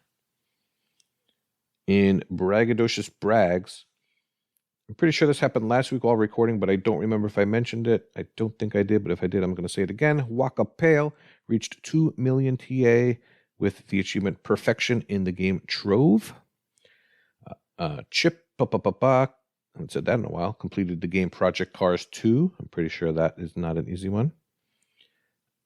Enigma Gamer let us know that he is not an adult, and he intentionally got 696969 gamer score. That's definitely a milestone in and of itself. I think our Discord could take full credit for a gray shark going crazy. He hit 400,000 gamer score this year. That's a quad FuF. Wild. Now, of course, this was all baby games. It was 500,000 TA, a 1.27 ratio, but he had 7,000 achievements and 315 completions. And last but not least, our very own Redemption Denied finally hit number 1. That's number 1 in True Achievement Score. I suppose he will be hitting the gamer score mark real soon. It's only a matter of time. Good job, Red. Congratulations, Mr. Red. I believe he is under 50,000 gamer score from hitting 3 mil. Hey, without looking, who's number 1? Stallion. Okay. You're fired.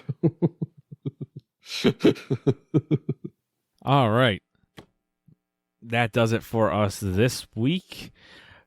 If you're listening to this, the live show is next week. You can check it out on twitch.tv/AH101. While you're there, please follow and sub. And also, I will be doing the last dab on the pre-show.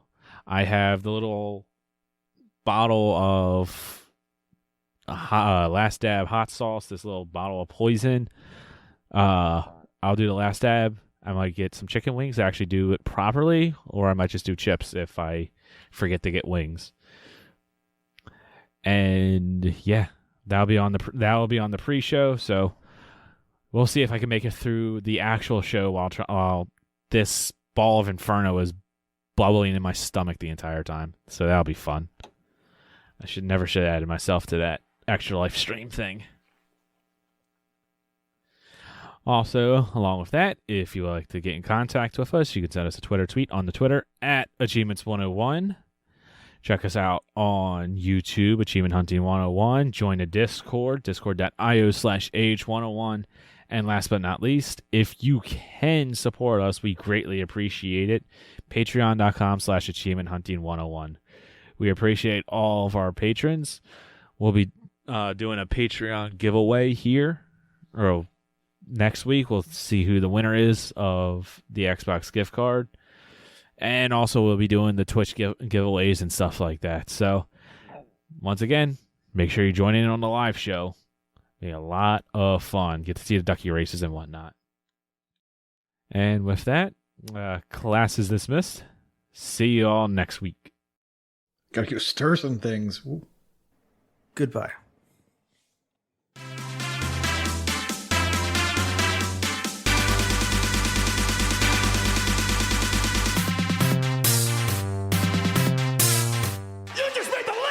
Welcome back to One List, Two List, Bad List, Good List, a segment where we take a look at the achievement list of a couple of games, one that is rancid and one that makes our tummies happy.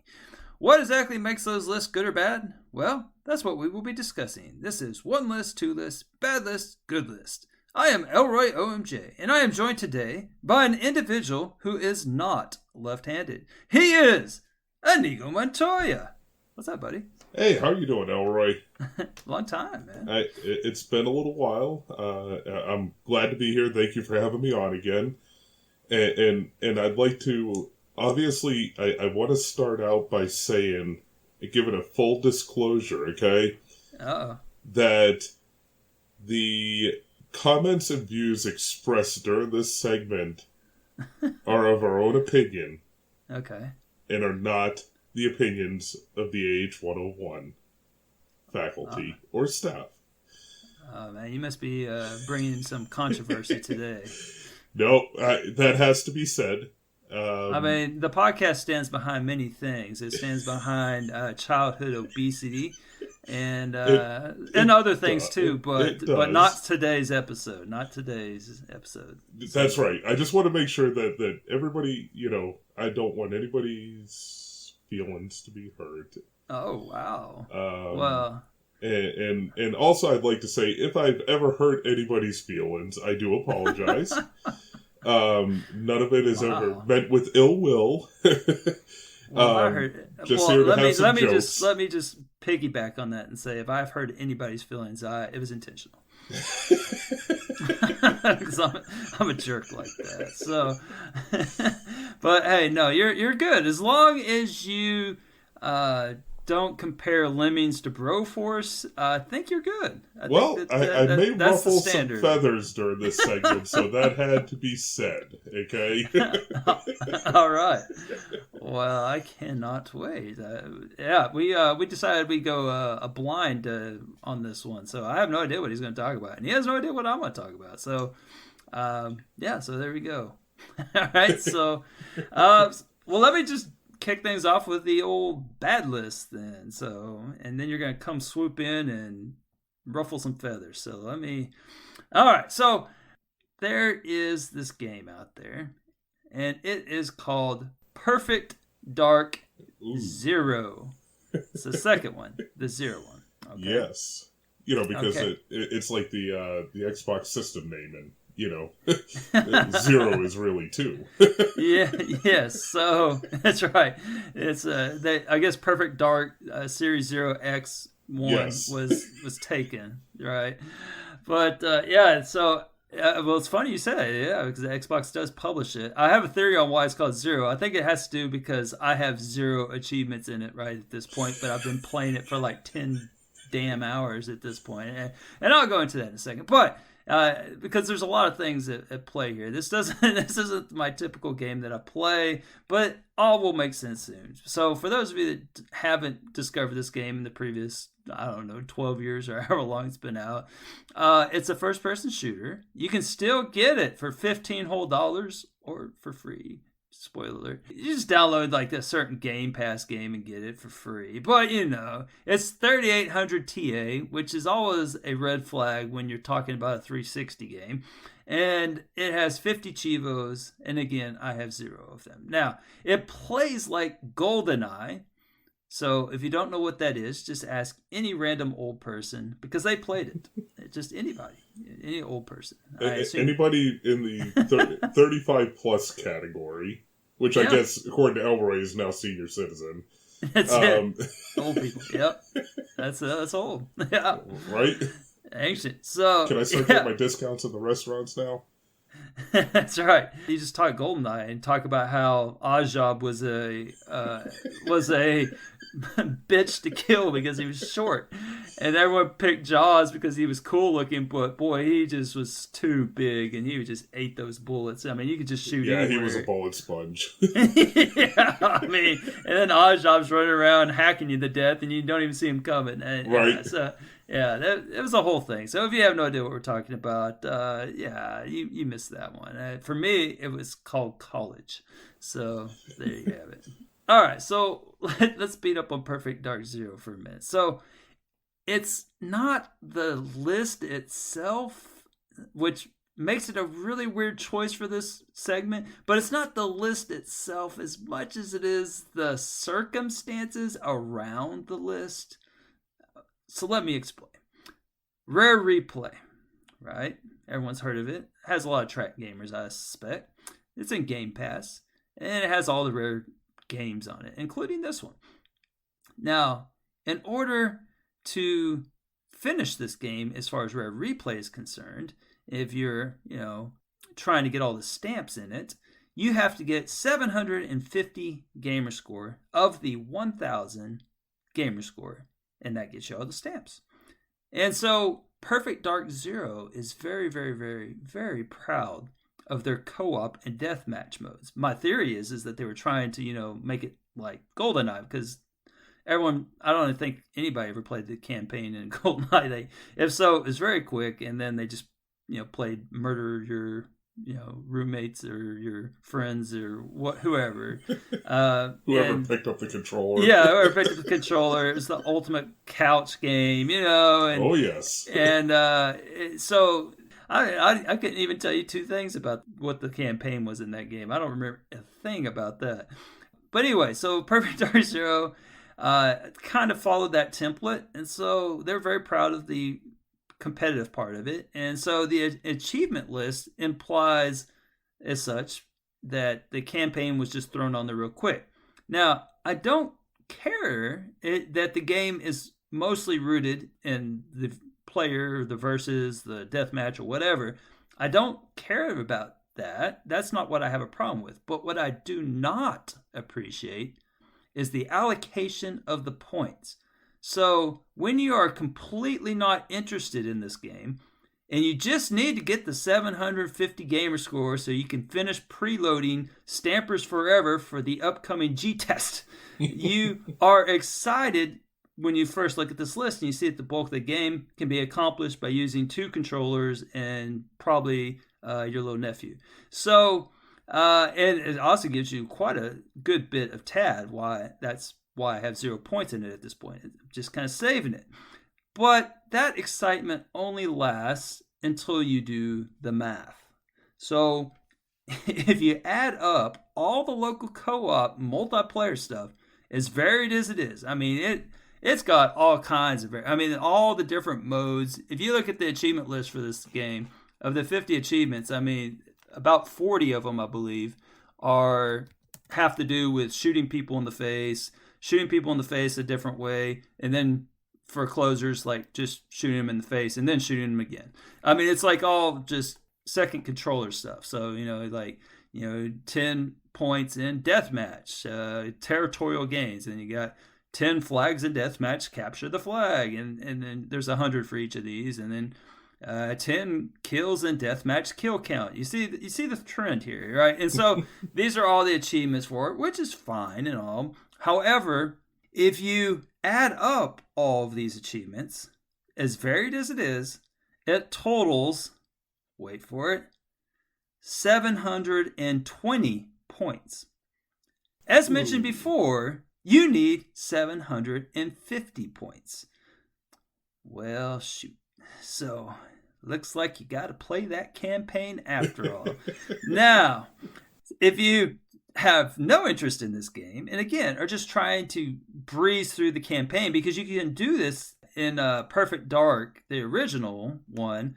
You can play on the lowest mode, and I mean, they're just inept. I mean, they're looking right at you, and they're afraid to shoot. I mean, it's just so poor. So I thought, well, okay, this will work out. I can just put it on the lowest setting, and they'll just let me have my points. So I'm like, ready to start that lowest setting, individual, and nope, that only gives you 10 points if you went through the entire campaign on the easiest mode, and you still need 20. Well, shoot, looks like a second playthrough is in order. Or you can bump it up to the second lowest setting, since they do stack, so you'll get both achievements when you complete the campaign. Work your way through it. Can't be that much worse, right? And, oh, wait, nope. That only adds 15 more points. That's right. You now need 5 more points. You're at 745.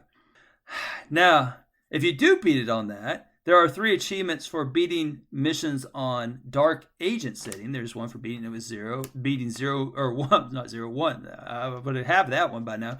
Beating 1 mission in Dark Agent, and then there's like one for 5 and one for, I don't know, beating the whole thing. And so, if you're unfamiliar with Dark Agent setting, they like see you through walls, and I mean, they got like a sniper rifle on you at all times, and if you stand still, you probably catch on fire. I mean, it's just insane. Like, I watch the videos, and I'm just like, oh boy, that's probably. I mean, if you look at the ratios on those, and again, this is a 360 game. I mean, it's just insane. Granted, it's probably been bumped up by Rare Replay, but still, I didn't want any piece of that. So I thought, okay, how about co-op? Because there's co-op, and I thought, okay, you can double your points.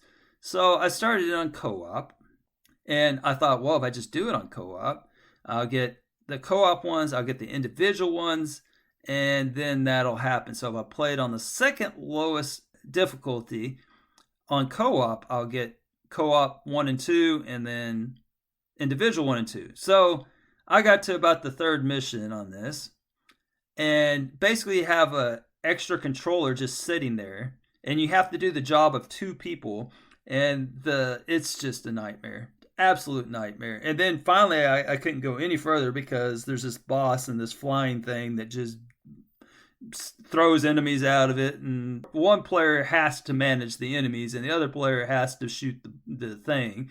There's nowhere to hide to be safe, although I did find one spot that kind of is safe. But anyway, it wasn't happening. And so I couldn't do it. So I'm like, oh my gosh. But then I looked into it anymore, and it wouldn't have stacked anyway. So it's just like, it's just hitting my head against the wall. And literally, I'm just pouring hours and hours into this game. And if you look at my amount of gamer score I've put up in the last week, it's just awful. And I don't think I've put up over 100 points. It's probably the lowest week I've ever had because I've been working on this stupid Perfect Dark Zero game. So I had to rethink things. And so I finally decided to go with the second lowest run on individual. And then I've got to figure out a way. I got to put my big boy pants on and find a way to get through one Perfect Dark, play the tutorial mission and get through a Dark Agent on the hardest setting, which is going to be a nightmare. But that's the plan anyway. And that would get me my 30 points. And then I can just run through the local stuff and then be done with this nightmare. But adding on to the worstness of this is that I was looking at the videos in the walkthrough. Okay, so this is part of the reason why I've logged all these hours in this freaking game, and I am only on I've just started stage 5. And I've put at least 3 days into this thing. And so it's just been a nightmare. But the walkthrough is all videos on Dark Agent setting. They just assume that you won't have any problems on the other settings, I guess.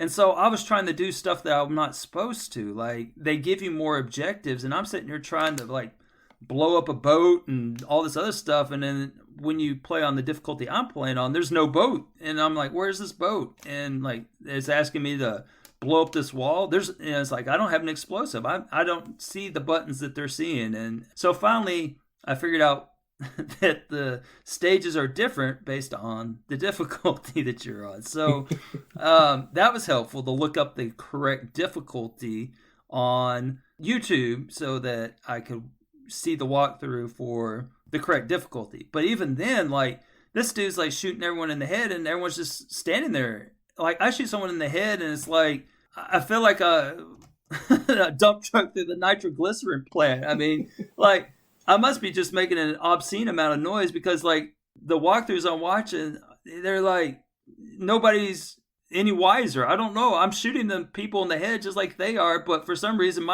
in my game, they're all running to the alarm, sounding the alarm. And so then I have to kill like 20 more people, and it's just awful. I don't know. It's not like you can just eat bullets, but when you have 20 people shooting at you, you can only eat so many bullets. But anyway, so again, this one was a little unusual in the sense that I'm not really making fun of this list. I'm just so pissed that I have to go through this campaign, and it has been the slowest slog through a campaign that I can remember. And I don't know if that's my inadequacies or this game's inadequacies, but I'm still mad. So this game, its list can go to hell because they should have had 750 points for 2 controllers, and then they could put the 250 into the campaign if they really wanted to, but not 280 because I need 30 of them. There you go. That was kind of an unorthodox list, I suppose. So if you're going to double down on that, this is just going to be a hell of an episode. I may. All right. Have you played Perfect Dark Zero? I guess I should ask you that. I'm sorry. I just kind of just went off for a little while. So for my bad list, I'd like to say I'd like to bring up Perfect Dark. No, I'm just kidding.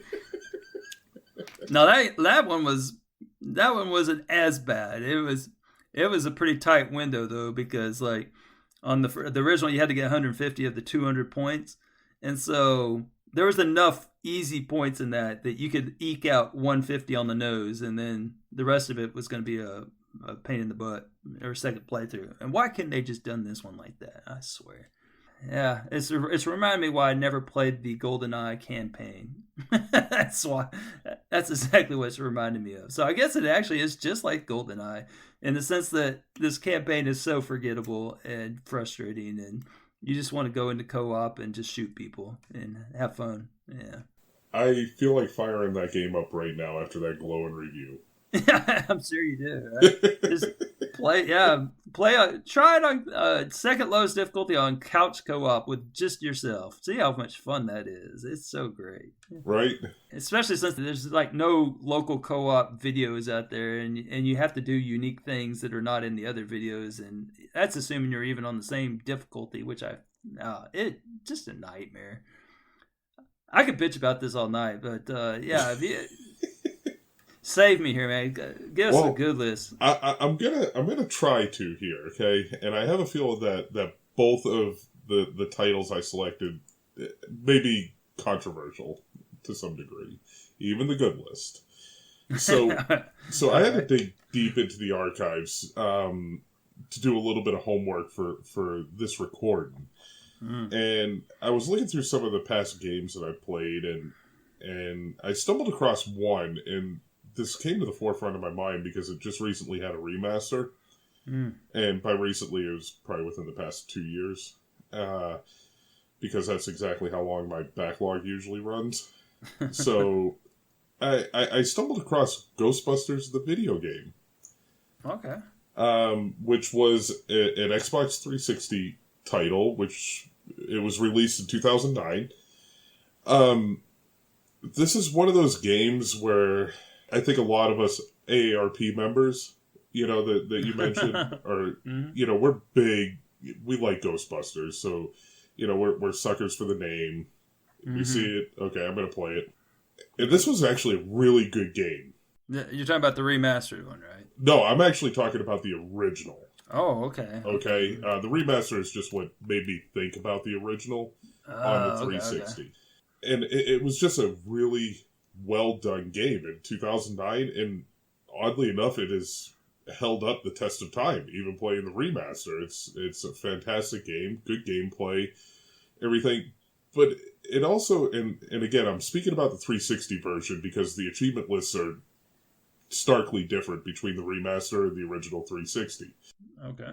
And I really liked the achievement list on the 360. I thought it was very well done. It had some... You did have to do 2 playthroughs in the game, which I know rubs people the wrong way. But I like how they fashioned the achievements for the 2 playthroughs. Because at least the achievements were well thought out. It forced you to play the game in 2 different ways. Mm-hmm. Okay, and have you played this at all? No, I was just kind of looking at it. I must say I'm a fan of, the thing that jumps out to me that I really like is the art for the achievements. I like how they use the ghost in each one of them is like a character. Yes. And it's in a different way every time. Yeah, and especially Egon's guinea pig with the nice ripped ghost flexing his bicep. That's nice. But I like it. Kind of reminds me of like Fallout or something where they use the little character and all. Yes. So that they get points in my book just from the achievement art. I like some good achievement art. And I'll agree with you. The achievement art is fantastic for this game.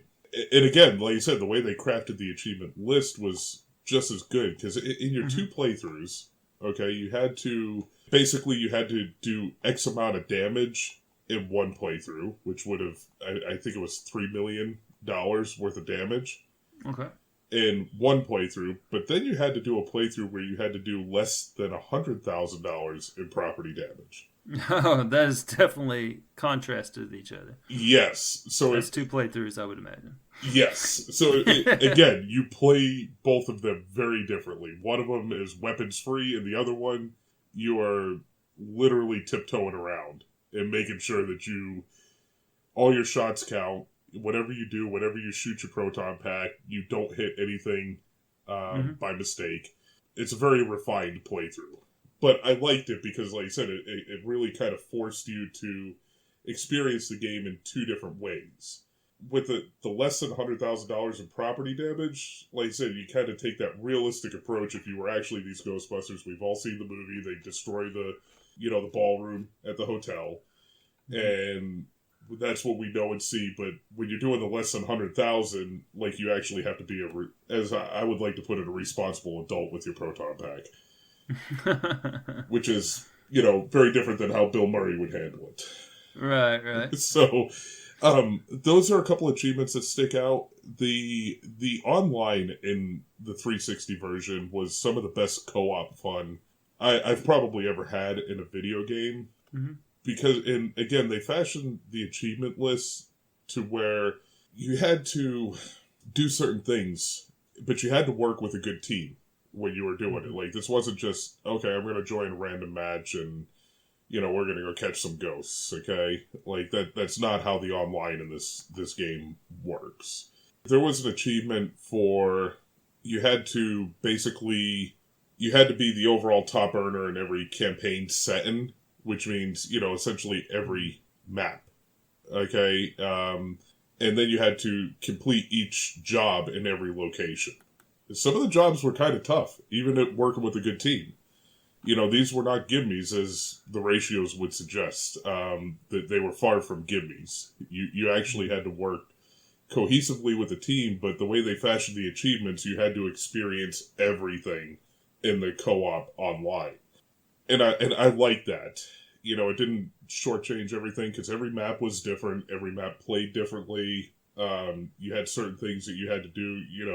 You didn't have builds that a lot of games rely upon. It was just pure raw skill by each player with their proton pack and how they were going to handle everything. I like it because it made you experience all of the co-op if you wanted all the achievements. Right. Now, on this, you said that this is some of the best fun you had in co-op, but I'm looking at the list. It looks like all the co-op stuff's like partly discontinued or something. It's got a notorious history with the game. There's an achievement that was called Payday, and that's the one to be the overall top earner in each Xbox Live campaign setting. Yeah, I've seen it. Yeah. So when this game launched, that was actually a glitched achievement, and the developers kind of dragged their feet, and they eventually got around to fixing the achievement. But there's a sore spot with a lot of people, because unfortunately, if you played the game on your tag before that patch came out, you could still never earn the achievement. It was only available to anybody that started the game post-patch. Oh, that's awful. Yeah, so again, like I said, really bringing up this game as a good list is probably going to ruffle some feathers, but if we strip away the glitched achievement and the botched thing and just look at the achievements for what they were and what the list wanted you to do, it was a very well-designed list coupled with a really great game. And it was, in my opinion, lightning in a bottle, because it was so much fun, and I had a lot of fun and a lot of great memories with that game. And that's why I was equally stoked when the remaster came out. And the reason the achievement lists are different with the remaster is because they stripped away all the co-op and the online multiplayer. So it was nothing but single player in the remaster. But that was a little bit of a downer, because all of the fun in the original Ghostbusters was, in my opinion, had in the co-op. It's probably a little more fun than the Commodore 64 version of it. I can guarantee you it is more fun than the Commodore 64 version. But again, and if nobody's played this game, and like I said, I know it's going to be a kind of a controversial pick. This is why we had some of the disclaimers at the beginning. My opinions are of my own, and are not necessarily, reflective of a lot of the community or the Age 101 staff. But if you take away like the discontinued and the partly discontinued achievements and just actually like look at the list, I feel like it was very well designed, because they also mixed in a couple of little fun things along the way as you were going through the campaign.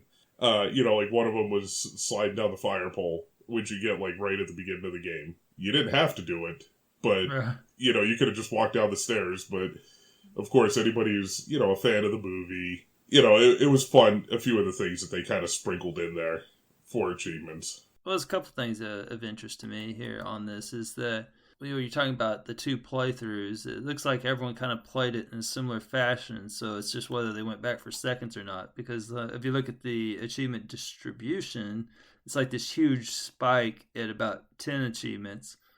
I guess that's one playthrough. And then there's this second big spike at around 23-ish, 24-ish achievements. So it's like these 2 big spikes there. And then, so that's kind of interesting to me. And then the other thing of interest is because of that one achievement, it's rare that you see something with this many tracked gamers and to have it only be worth like 2,000 TA and to have a 0% for completion. So it's like only 377 have completed the game, which is, it shows 0%. So for a game with such low TA, it's rare that you see something with 0%. So I guess it is just that 1 or 2 achievements that just kind of...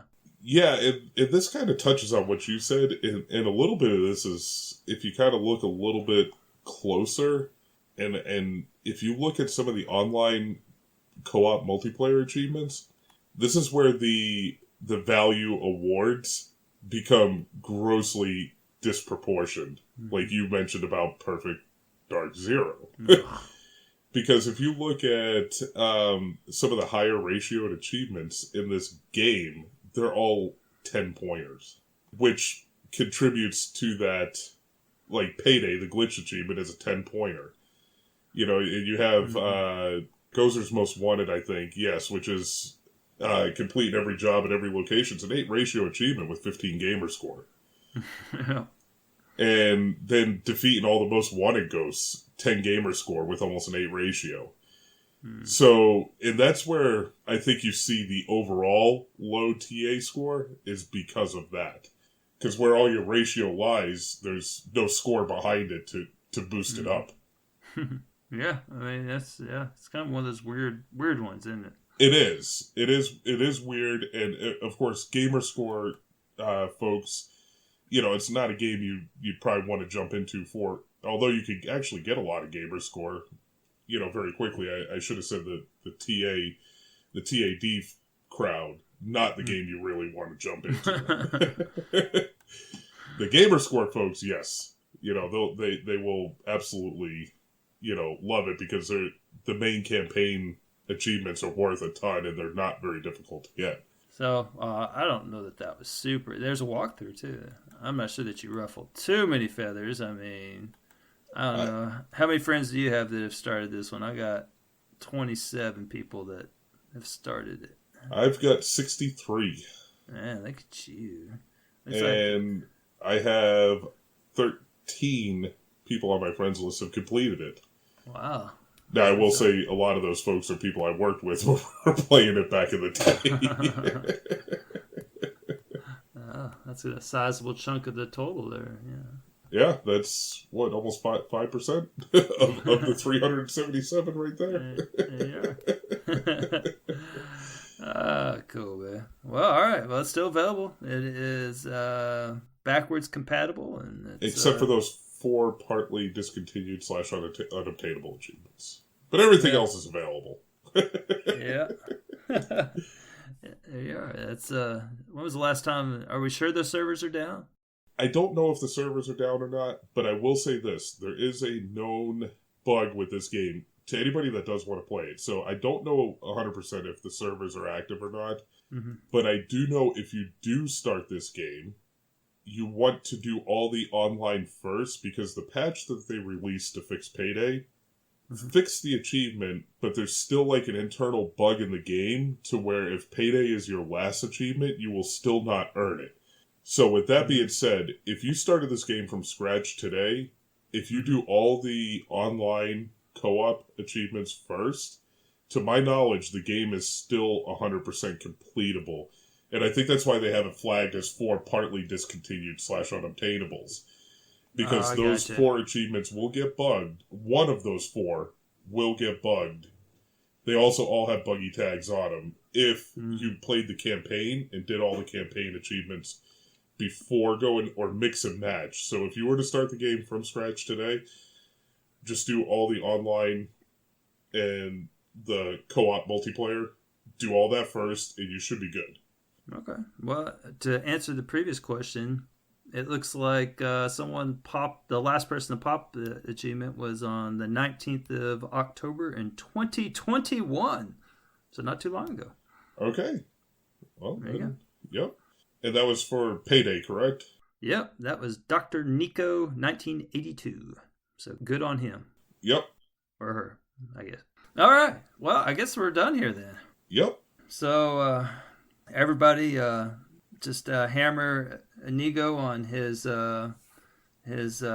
bold brass, just crazy talk about Ghostbusters, and we all know that the Perfect Dark Zero game, yeah, not so much. So I don't think I'll get any pushback on that one. So, but it's amazing how everybody will flow with the bad so easily. Yeah. Everybody be like, yeah, GoldenEye was awesome. Perfect But Dark. I may or may not have a wrench for that. Yeah, everyone, more GoldenEye talk, less Perfect Dark Zero talk. So yeah, the Golden Gun City, no, that was the best, right? You know, where you just have one bullet. I mean, Oh yeah. I think that was the first time that was ever introduced. I think it seems like I've seen in other games where they call it the Golden Gun, even that mode. I actually have a shirt that has Odd Job's hat on it, and it says "No Screw cheaters that guy. allowed." Screw Oddjob, man. Right. They need to give him some like a booster chair or something, man. That wasn't cool. No. No. Make him twice his weight. Make him like really fat or something. Like House rule: you can't use Odd Job. yeah, absolutely. That was always a house rule. No Odd Job. Yeah. If you selected him, everyone just quits out. Like, yeah, we're not doing that, man. Screw you, Oddjob. Yeah. Anyway, there you go. There was some more GoldenEye talk to wash down that crappy Perfect Dark Zero talk. So, Right. yeah. So, anyhow, thanks for listening, y'all. And we will, we can be found in the usual spots. So, y'all take care.